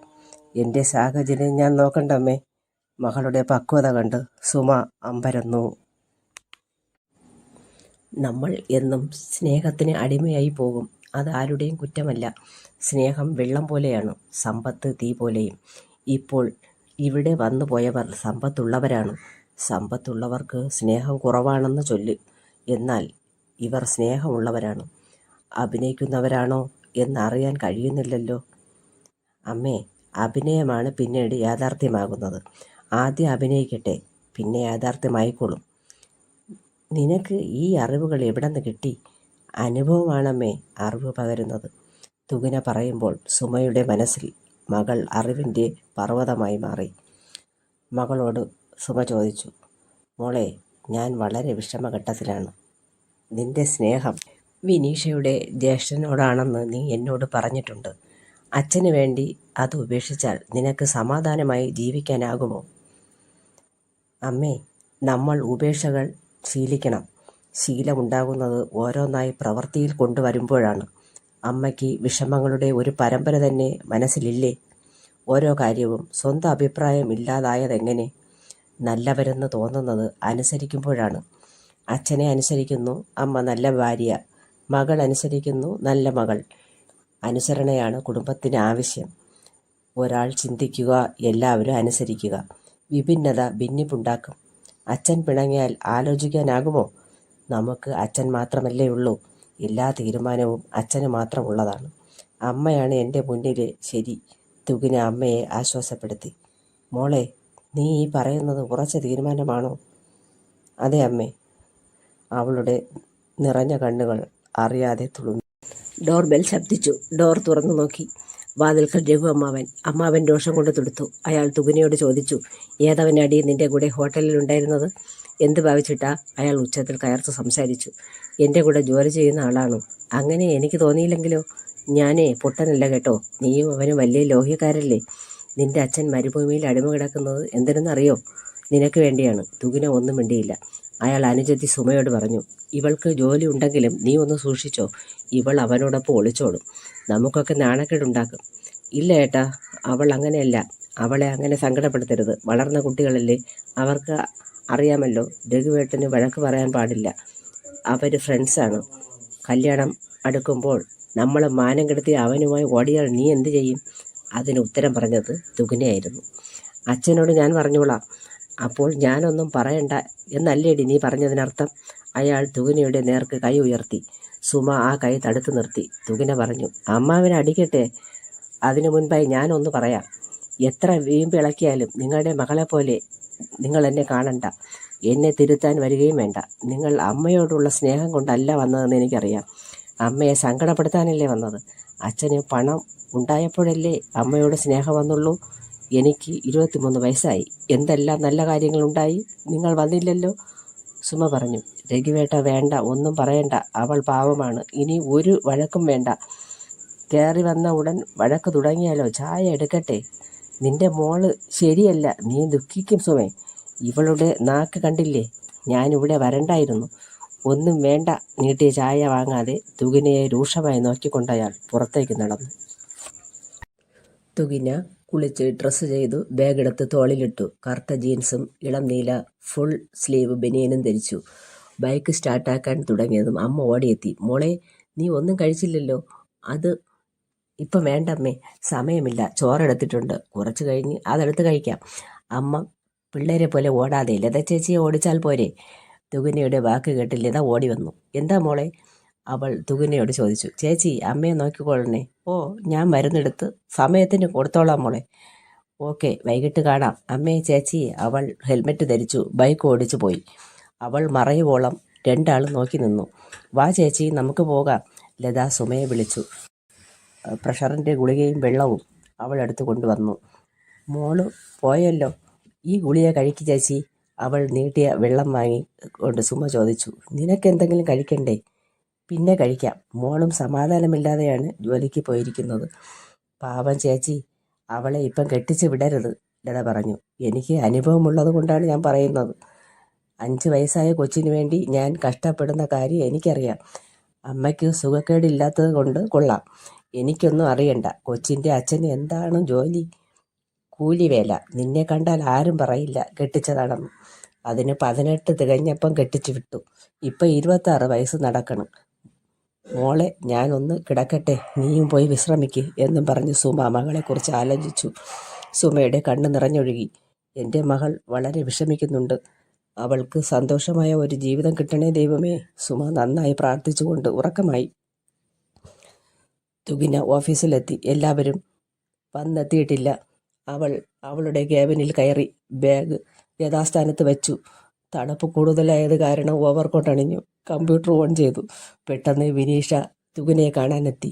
എന്താ മാനേജർ സാറേ, ഗൗരവത്തിലാണല്ലോ. തുകിന പുഞ്ചിരിച്ചതല്ലാതെ ഒന്നും പറഞ്ഞില്ല. നമുക്ക് ക്യാൻറ്റീനിൽ ഒന്ന് പോകാം, ഒരു കോഫി കുടിച്ചു വരാം. ബാ. വിനീഷ അവളെയും കൂട്ടി ലിഫ്റ്റിലെത്തി. തുകിന മൗനം പൂണ്ട് നിന്നു. വിനീഷയോടായി പറഞ്ഞു. എത്ര മൗനിയാകണ്ട കേട്ടോ. വിശേഷങ്ങളൊന്നും പറഞ്ഞില്ല. അമ്മയ്ക്ക് സുഖമല്ലേ? ആണെന്നവൾ തലയാട്ടി.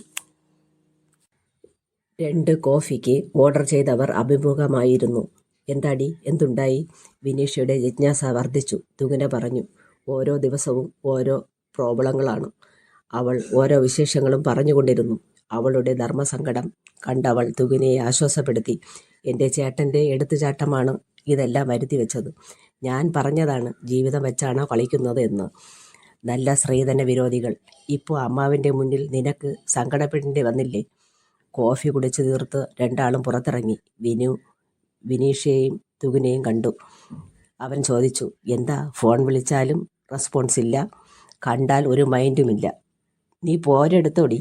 തുകിനയുടെ കണ്ണു ചുവന്നു. വിനീഷ പറഞ്ഞു. വിനു, നീ പോയേ, ഞങ്ങൾക്ക് വേറെ പ്രോബ്ലങ്ങളുണ്ട്. തുകിനയുടെ കൈപിടിച്ചവൾ വേഗം നടന്നു. എന്തെന്നറിയാതെ വിനു കസേരയിലിരുന്നു. സുമ കണ്ണു തുറന്നു. കണ്ണുകളെ വിശ്വസിക്കാനായില്ല. ഗൾഫിലായിരുന്ന ഭർത്താവ് തൻ്റെ മുന്നിൽ എഴുന്നേൽക്കാൻ ശ്രമിച്ചു. അയാൾ പറഞ്ഞു. വേണ്ട സുമേ, നീ റെസ്റ്റ് എടുക്ക്. അന്തിച്ചു നോക്കിയ സുമയോടായി അയാൾ പറഞ്ഞു. സുഖമില്ലാതെ ആയി അല്ലേ? നീ ഒന്നും അറിയിച്ചില്ല. എല്ലാം മനസ്സിലടക്കിക്കോ. ജലദോഷം വന്നാലും അറിയിക്കണം എന്ന് പറഞ്ഞല്ലേ ഞാൻ പോയത്. ആ കൊച്ച് എല്ലാം എന്നോട് പറഞ്ഞു. ഞാൻ പറയാതെ വന്നത് നന്നായി. നിന്റെ അവസ്ഥ വളരെ മോശമാണല്ലോ. അയാൾ സുമയുടെ തല തലോടിക്കൊണ്ട് പറഞ്ഞു. ലീവ് കിട്ടി. ഇനി 2 മാസം ഇവിടെ തന്നെ. മോളെ അറിയിക്കണ്ടേ? സുമ ഓർമ്മപ്പെടുത്തി. അതൊക്കെ ഞാൻ അറിയിച്ചു. അത് നന്നായി. സുമയ്ക്ക് സന്തോഷമായി. അവൾ എഴുന്നേറ്റു കസേരയിലിരുന്നു. അവൾക്ക് അഭിമുഖമായി അയാളും ഇരുപ്പുറപ്പിച്ചു. മകളുടെ ഭാവി വായി തോരാതെ അയാൾ പറഞ്ഞുകൊണ്ടിരുന്നു. നമുക്ക് വളരെ മോടിയായി കല്യാണം നടത്തണം. ആഘോഷങ്ങൾ ആഘോഷിച്ച് തന്നെ സന്തോഷിക്കണം. നീയും ഞാനും എന്ത് പ്രയാസമാണ് അനുഭവിച്ചത്. മനസ്സമാധാനം തിരിച്ചു കിട്ടാൻ കുറേ വർഷങ്ങൾ വേണ്ടി വന്നു. തുകിനയുടെ അച്ഛൻ്റെ കരുതൽ ധനം പല കോടിയായിരിക്കുന്നു. അയാൾ ഒന്നും തടിച്ചു ഗോൾഡ് ഫ്രെയിം കണ്ണാടിയും വച്ചിട്ടുണ്ട്. കുറച്ച് നരയും വന്നിട്ടുണ്ട്. സുമ ലതയെ വിളിച്ചു. നീ എന്തെങ്കിലും കഴിക്കാൻ റെഡിയാക്ക്. പച്ചക്കറി എടുക്കണ്ട, ഇറച്ചി നമുക്ക് പൊരിച്ചെടുക്കാം. കുറച്ച് എല്ലുമാറ്റി തേങ്ങ വറുത്ത് നമുക്കൊരു സ്പെഷ്യൽ കൂട്ടുണ്ടാക്കാം. കശുവണ്ടിയൊക്കെ അരച്ച് ചേർത്ത് നാക്കിൽ രുചി നിൽക്കണം. സുമയുടെ വാക്കുകൾ കേട്ട് അയാൾ പറഞ്ഞു. വേണ്ട, മോളിപ്പം വരും. നമുക്കെല്ലാവർക്കും ഔട്ടിങ്ങിന് പോകാം. ഞാൻ അവളെ വിളിച്ചിട്ടുണ്ട്. ഫുഡൊക്കെ പുറത്തു നിന്നാകാം. സുമ ലതയെ നോക്കി. ലതയ്ക്കും സന്തോഷമായി. അവൾ പറഞ്ഞു. അണ്ണാ, അത് കൊള്ളാം. നിങ്ങൾ പോയിട്ട് വരുമ്പോൾ ഞാൻ ചേച്ചി പറഞ്ഞതൊക്കെ ഉണ്ടാക്കി വയ്ക്കാം. വേണ്ട, നമുക്ക് എല്ലാവർക്കും പോകാം. നീയും കൂടെ പോര്. ഞാൻ വരണോ ചേച്ചി? ലത സുമയോട് ചോദിച്ചു. നമ്മൾ എല്ലാവരും പോകുന്നതല്ലേ, നീയും കൂടെ വാ. ഇവിടെ ഒറ്റയ്ക്ക് നിൽക്കണ്ട. ബെഡിൽ മൂളി മൂളി കിടന്ന സുമയെ ലത വിളിച്ചുണർത്തി. ചേച്ചി, ചേച്ചി. സുമ കണ്ണു തുറന്നു. കണ്ടതൊക്കെ സ്വപ്നമാണെന്ന് അപ്പോൾ അറിഞ്ഞു. സ്വപ്നം കണ്ടുണർന്ന സുമ ലതയെ നോക്കി പറഞ്ഞു, എല്ലാം അവിടെ ഇരിക്കട്ടെ, വാ നമുക്ക് പുറത്തിരിക്കാം. ലത കസേര പുറത്തേക്കിട്ടു. ഒരു ടീപ്പോയും വച്ചു. സുമ മുറ്റത്തേക്കിറങ്ങി. ലത ചായയും പലഹാരങ്ങളും ടീപ്പോയിൽ വച്ചിട്ട് പറഞ്ഞു, ചേച്ചി, തുകിന്റെ മോളെത്താൻ ഇനിയും വൈകും. ചേച്ചിക്ക് സുഖമില്ലെങ്കിൽ ഡോക്ടറിനെ വിളിക്ക് ചേച്ചി. ചേച്ചി വളരെ ഉച്ചത്തിൽ ശബ്ദമുണ്ടാക്കിക്കൊണ്ടിരുന്നു. തീരെ വയ്യാത്ത പോലെ. എനിക്കൊന്നുമില്ല കേട്ടോ, ഞാൻ പതിവില്ലാതെ ഒരു സ്വപ്നം കണ്ടു. അത്രേ ഉള്ളോ? ഞാൻ പേടിച്ചുപോയി ചേച്ചി. തുകിനെ പോലെ വാത്സല്യത്തോടെ ലതയെ നോക്കിക്കൊണ്ട് സുമ പറഞ്ഞു, ലതേ, നിനക്ക് അത്രയ്ക്ക് എന്നോട് സ്നേഹമുണ്ടാവാൻ എന്താണ് കാരണം? എന്തെന്ന് എനിക്ക് അറിഞ്ഞുകൂടാ ചേച്ചി, പക്ഷേ എനിക്ക് വളരെ ഇഷ്ടമാണ്. ഞാൻ പല വീട്ടിലും നിന്നിട്ടുണ്ട് ജോലിക്ക്, പക്ഷേ ഇവിടത്തെ സ്നേഹവും സ്വാതന്ത്ര്യവും ഒരിടത്തൊന്നും എനിക്ക് കിട്ടിയിട്ടില്ല. വേലയ്ക്ക് ആദ്യം നിന്ന വീട്ടിൽ ഉച്ചയ്ക്ക് നല്ല കഞ്ഞി പോലും തരൂല. വളിച്ചതും പുളിച്ചതും കഴിക്കാൻ മടിച്ച് രാവിലെ ഒന്നും കഴിക്കാറില്ലായിരുന്നു. സുമ എല്ലാം കൗതുകത്തോടെ കേട്ടിരുന്നു. നീ വീട്ടിലേക്ക് ഫോൺ ചെയ്യാറുണ്ടോ? ഫോൺ ചെയ്യില്ലെന്നാണ് അമ്മ പറഞ്ഞു വിട്ടത്. സുമ അവളോട് പറഞ്ഞു, എല്ലാ കഷ്ടങ്ങളും ദൈവം തരുന്നത് ഒരു നല്ല കാലം വരുത്താനാണ്.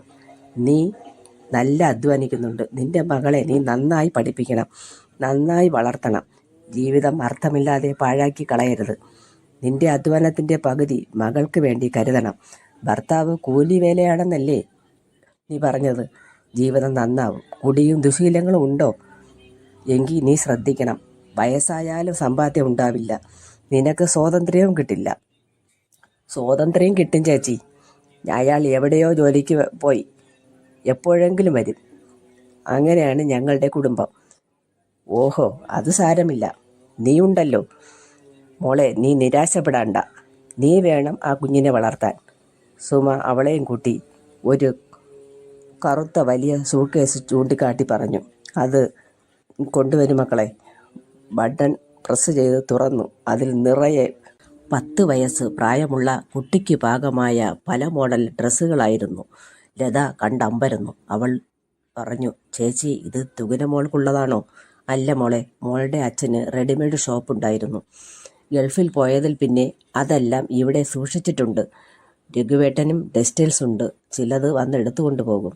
നിനക്ക് ഇഷ്ടപ്പെട്ടത് നീ എടുത്തോളൂ. എനിക്ക് വേണ്ട ചേച്ചി. എനിക്കിതാ ശമ്പളം തരുന്നുണ്ടല്ലോ, വേറെ വാങ്ങിക്കൊടുക്കാം. എൻ്റെ മോൾക്കും എനിക്കും വേണ്ടി ഇതൊക്കെ വാങ്ങാൻ പാടില്ല. കിട്ടിക്കൊണ്ടിരുന്നതിൻ്റെ ഇരട്ടിയാണ് ഇവിടെ നിന്ന് നിങ്ങൾ തരുന്ന ശമ്പളം. അവളുടെ മനസ്സ് കണ്ട് സുമ പറഞ്ഞു, ഞാൻ നിന്റെ സ്വന്തം ചേച്ചിയായി നീ കണ്ടാൽ മതി. അവളുടെ കണ്ണ് നിറഞ്ഞു. അവൾ പറഞ്ഞു, ചേച്ചി, ചേച്ചി എന്നെ ചീത്ത പറഞ്ഞടിച്ചാലും സ്വന്തം ചേച്ചി എന്ന് പറയരുത്. എൻ്റെ സ്വന്തം ചേച്ചിയാണ്. ഞങ്ങളുടെ ഹൃദയം കവർന്ന് എൻ്റെ കുടുംബമാകമാനം തകർത്ത സ്വന്തം ചേച്ചി. സ്വന്തത്തിന് ഒരർത്ഥവും എനിക്കില്ല ചേച്ചി. സുമ ചേച്ചിയാണ് ഇന്നെൻ്റെ ദൈവം. സ്വന്തം ചേച്ചി ചെകുത്താനായി മാറിയിട്ട് വർഷങ്ങളായി. അതെന്താണ് മോളെ നീ അങ്ങനെ പറയുന്നത്? അതോ, ഞാൻ പറയാം. അവൾ പറഞ്ഞു തുടങ്ങി. വിനു വർക്ക് ടൈമാണ്, പിന്നെ കാണാം അവനോടായി തുകിന പറഞ്ഞു. വിനു പോയി അവൻ്റെ കസേരയിലിരുന്നു. തുകിനയെ ആരോ കല്യാണം കഴിക്കാൻ പോകുന്നു, അത് ഷുവറാണ്, അവൻ ചിന്തിച്ചു. അല്ലെങ്കിൽ വിനീഷ ഇത്ര നീരസം കാണിക്കില്ല. അവളുടെ അച്ഛൻ നാട്ടിലുണ്ടായിരുന്നെങ്കിൽ അന്നൊരു പെണ്ണ് കാണൽ ചടങ്ങാക്കാമായിരുന്നു. സത്യത്തിൽ അതൊരു പെണ്ണ് കാണൽ ചടങ്ങല്ലായിരുന്നോ? പിന്നെ എന്താ അവന് ജോലിയിൽ നന്നായി ശ്രദ്ധിക്കാൻ കഴിഞ്ഞില്ല? ഓരോന്നും ചിന്തിച്ച് അവൻ പുറത്തേക്കിറങ്ങി. തുകിനയ്ക്ക് മെസ്സേജ് ചെയ്തു.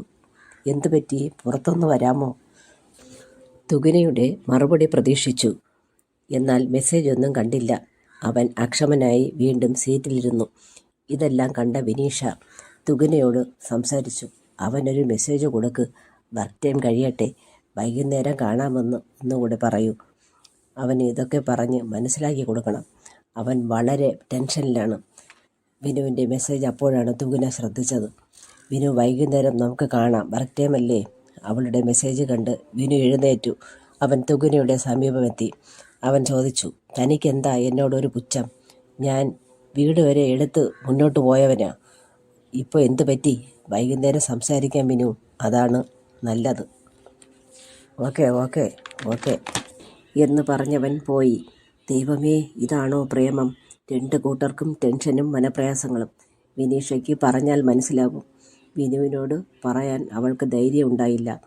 അവൾ ഹാഫ് ഡേ ലീവ് എടുത്തു. എല്ലാം വിനീഷ പറഞ്ഞ് സോൾവ് ചെയ്യട്ടെ എനിക്ക് വയ്യ എന്നുറച്ച് അവൾ ബാഗെടുത്ത് പുറത്തേക്കിറങ്ങി സ്കൂട്ടർ സ്റ്റാർട്ടാക്കി. തുകിനെ എനിക്ക് വിനു ഓടി വന്നു. എന്നെ ഒഴിവാക്കാൻ പോകണ്ട, നിങ്ങൾക്കാർക്കും ഒരു ശല്യത്തിനും ഞാനില്ല, ഞാൻ പോയേക്കാം വിനു പറഞ്ഞു. അല്ല വിനു, എനിക്ക് തലവേദനയുണ്ട്, വീട് വരെ പോയേ തീരൂ. തുകിന പറയുന്നത് കേട്ട് വിനുവിന് ദേഷ്യം ഇരച്ചു കയറി. അതവൻ ഉള്ളിലൊതുക്കി സൗമ്യനായി പറഞ്ഞു, തുകിനെ ഇങ്ങ് നോക്കൂ, ഞാനിപ്പോൾ തലവേദനയായി അല്ലേ? എന്താണ് അതിന് കാരണം? അത് ഒന്നുകൂടെ പറയൂ. എന്നു മുതലാണ് ഞാൻ തലവേദനയായെന്ന് പറയണം. അവൾ അവനെ നോക്കി. അവൻ്റെ കണ്ണിൽ ദയനീയ ഭാവം. അവൾ അസ്വസ്ഥയായി. വിനു, ഒരു കാരണവുമില്ല, ഞാൻ നാളെ വരും. എന്തിനു തുകിനെ ഈ ഒളിച്ചോട്ടം? എന്നെ ഫേസ് ചെയ്യാൻ തന്നെ കൊണ്ടാവുന്നില്ല, അതല്ലേ താൻ പോകുന്നത്? വളരെ കറക്റ്റാണല്ലോ. അവളുടെ മനസ്സ് പകച്ചു. സ്വന്തം മനസ്സ് അവൻ്റെ കയ്യിലാണോ? തുകിനയുടെ മനസ്സ് മന്ത്രിച്ചു. വിനു എന്തു നല്ലവനാണ്. അവൾ നിലത്ത് നോക്കി പറഞ്ഞു, നാളെ ഞാൻ വരും കേട്ടോ, അപ്പോൾ നമുക്ക് സംസാരിക്കാം. തലവേദന ശരിക്കും ഉണ്ട് കേട്ടോ, എങ്കിൽ നമുക്കൊരു ടീ വാങ്ങി കഴിക്കാം, വാ വിനു നിർബന്ധിച്ചു. അവൾ പറഞ്ഞു, വേണ്ട വിനു, എനിക്ക് വീട്ടിൽ പോയേ ഒന്ന് വിശ്രമിക്കണം. ഓക്കെ ഓക്കെ ഓക്കെ, താൻ പൊയ്ക്കോ, ഞാനിപ്പോൾ ആരുമല്ലല്ലോ വഴിപോക്കൻ, എന്നെ കൊണ്ട് ആരും തലവേദനിക്കണ്ട. അവൻ തിരികെ നടന്നു. രണ്ടുപേരെയും കാണാതെ വിനീഷ പുറത്തേക്ക് വന്നു.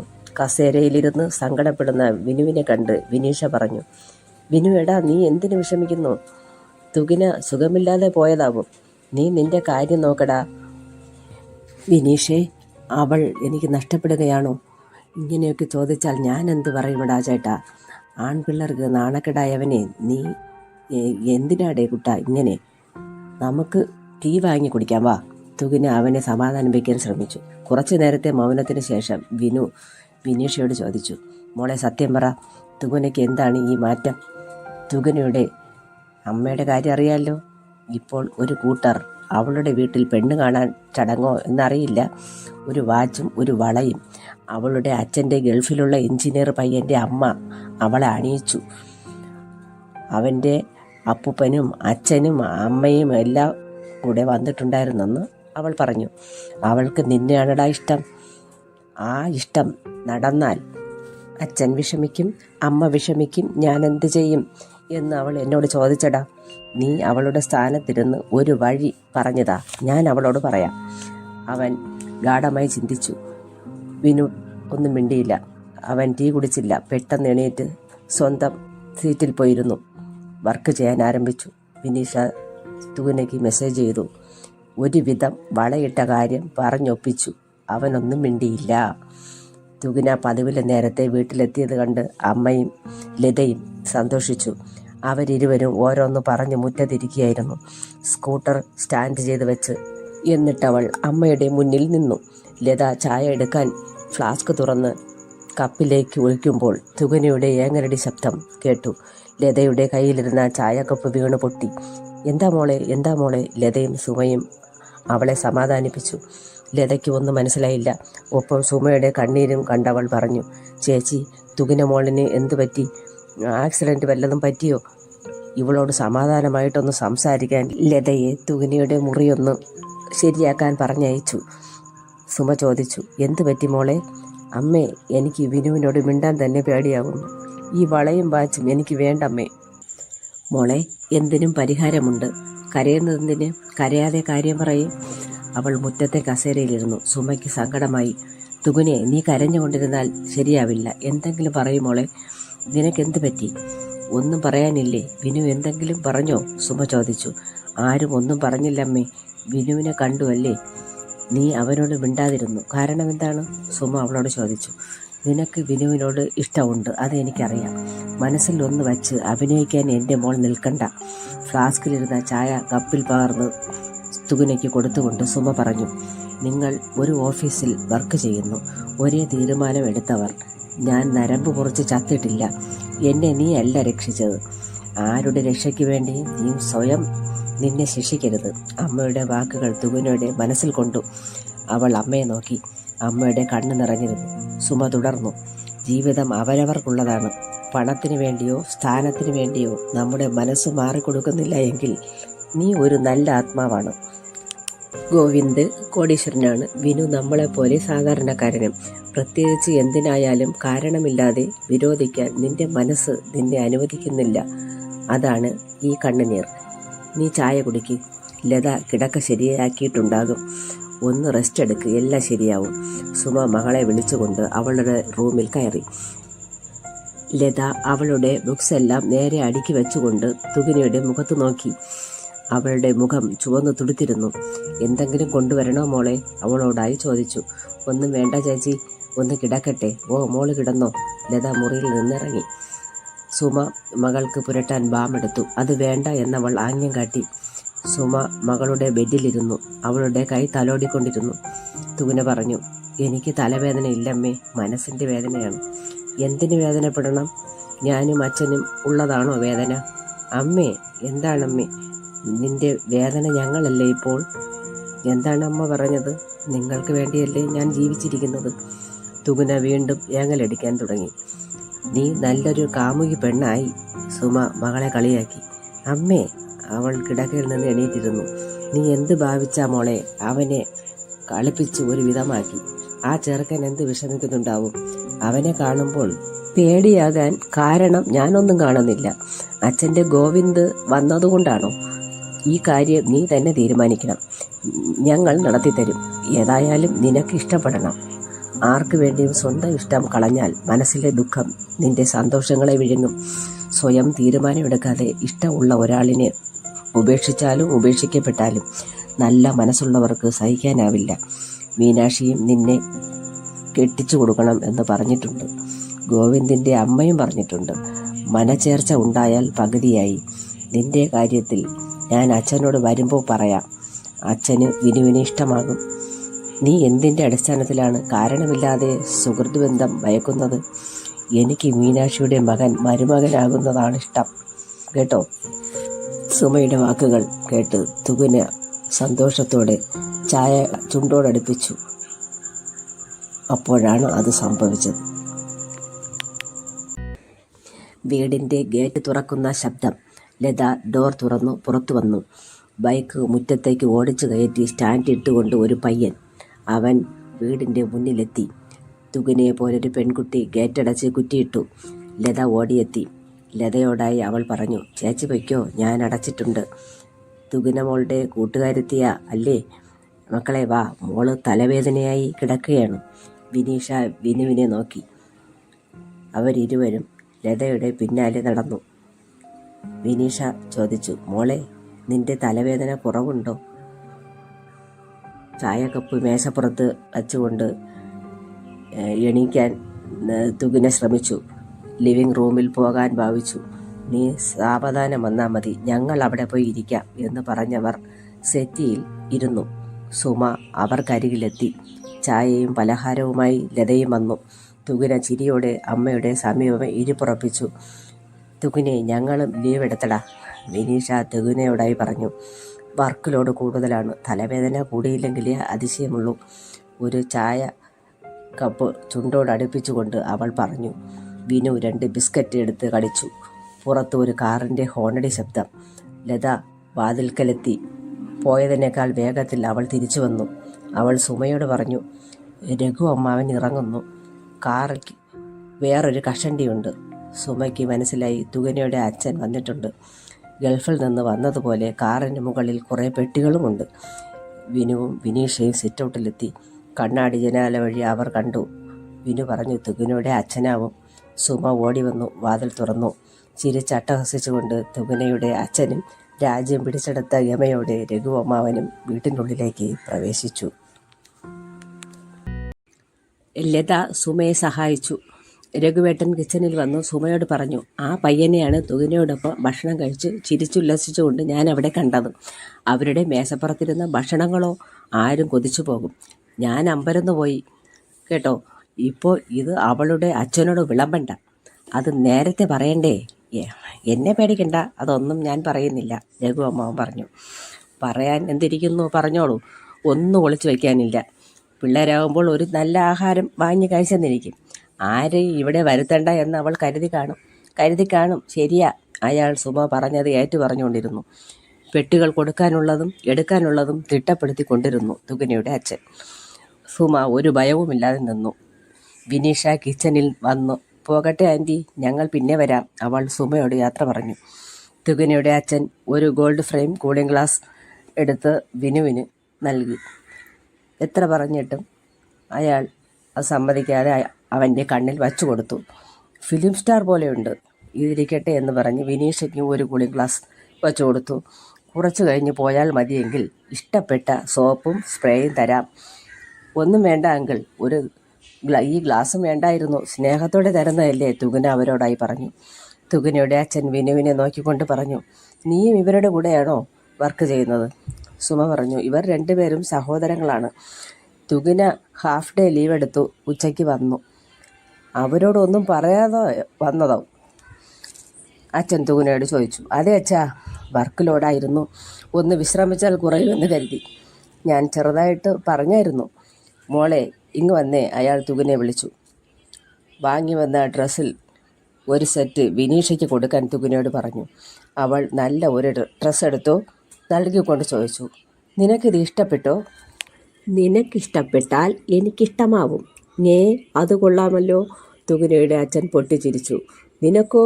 വിനു ചിരിച്ചതല്ലാതെ ഒന്നും പറഞ്ഞില്ല. അവർ യാത്ര പറഞ്ഞ് പുറത്തിറങ്ങുമ്പോൾ ലത അവരുടെ പിന്നാലെ പോയി. ഇവളെന്തിനാ അവരുടെ പിന്നാലെ പോകുന്നത്? നിങ്ങളെക്കാളും അവൾക്കാണ് ആ കുട്ടിയോട് സ്നേഹം. ഇല്ല, ഗേറ്റ് അടയ്ക്കുന്നു. ഉത്തരവാദിത്വം. 2-3 മാസം അവധിയെടുത്തു മോളുടെ കല്യാണം നടത്തിയിട്ട് പോകാം, അതാണ് നല്ലത്. എൻ്റെ മോൾ സന്തോഷമായി ജീവിക്കണം, അവളുടെ സന്തോഷമാണ് നമുക്ക് വലുത്. അയാൾ കഴുത്തിലിട്ടിരുന്ന മാല എടുത്തു സുമയ്ക്ക് അണിയിച്ചുകൊണ്ട് പറഞ്ഞു. 40 ഗ്രാം ഉണ്ട്, 5 പവൻ.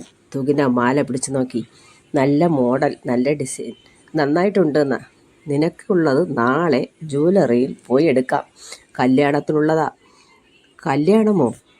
അവളുടെ ചോദ്യം കേട്ട് രഘു അമ്മാവൻ പറഞ്ഞു. പിള്ളേരുടെ കൂടെ കടപ്പണ്ണം തീറ്റി കുറയ്ക്കണം കേട്ടാ, കെട്ടാനുള്ള പെണ്ണാ നീ. അയാളുടെ തരം കുറച്ചുള്ള സംസാരം കേട്ട് അച്ഛനെ ഓർത്ത് തുകന മിണ്ടാതിരുന്നു. സുമയും തുകനയും കിച്ചണിൽ പോയി.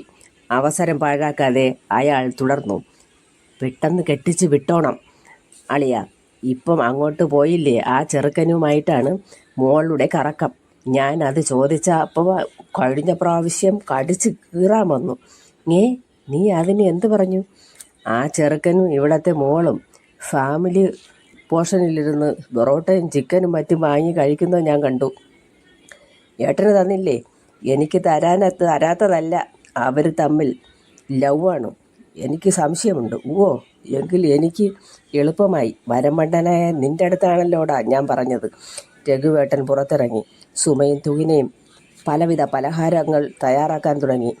തുകിനയുടെ അച്ഛൻ്റെ മനസ്സിൽ തീപ്പൊരി വിതറി രഘുവേട്ടൻ സ്ഥലം വിട്ടു. സുമ തുകിനയുടെ അച്ഛനെ നോക്കി. അയാൾ എന്തോ ചിന്തിച്ചിരുന്നു.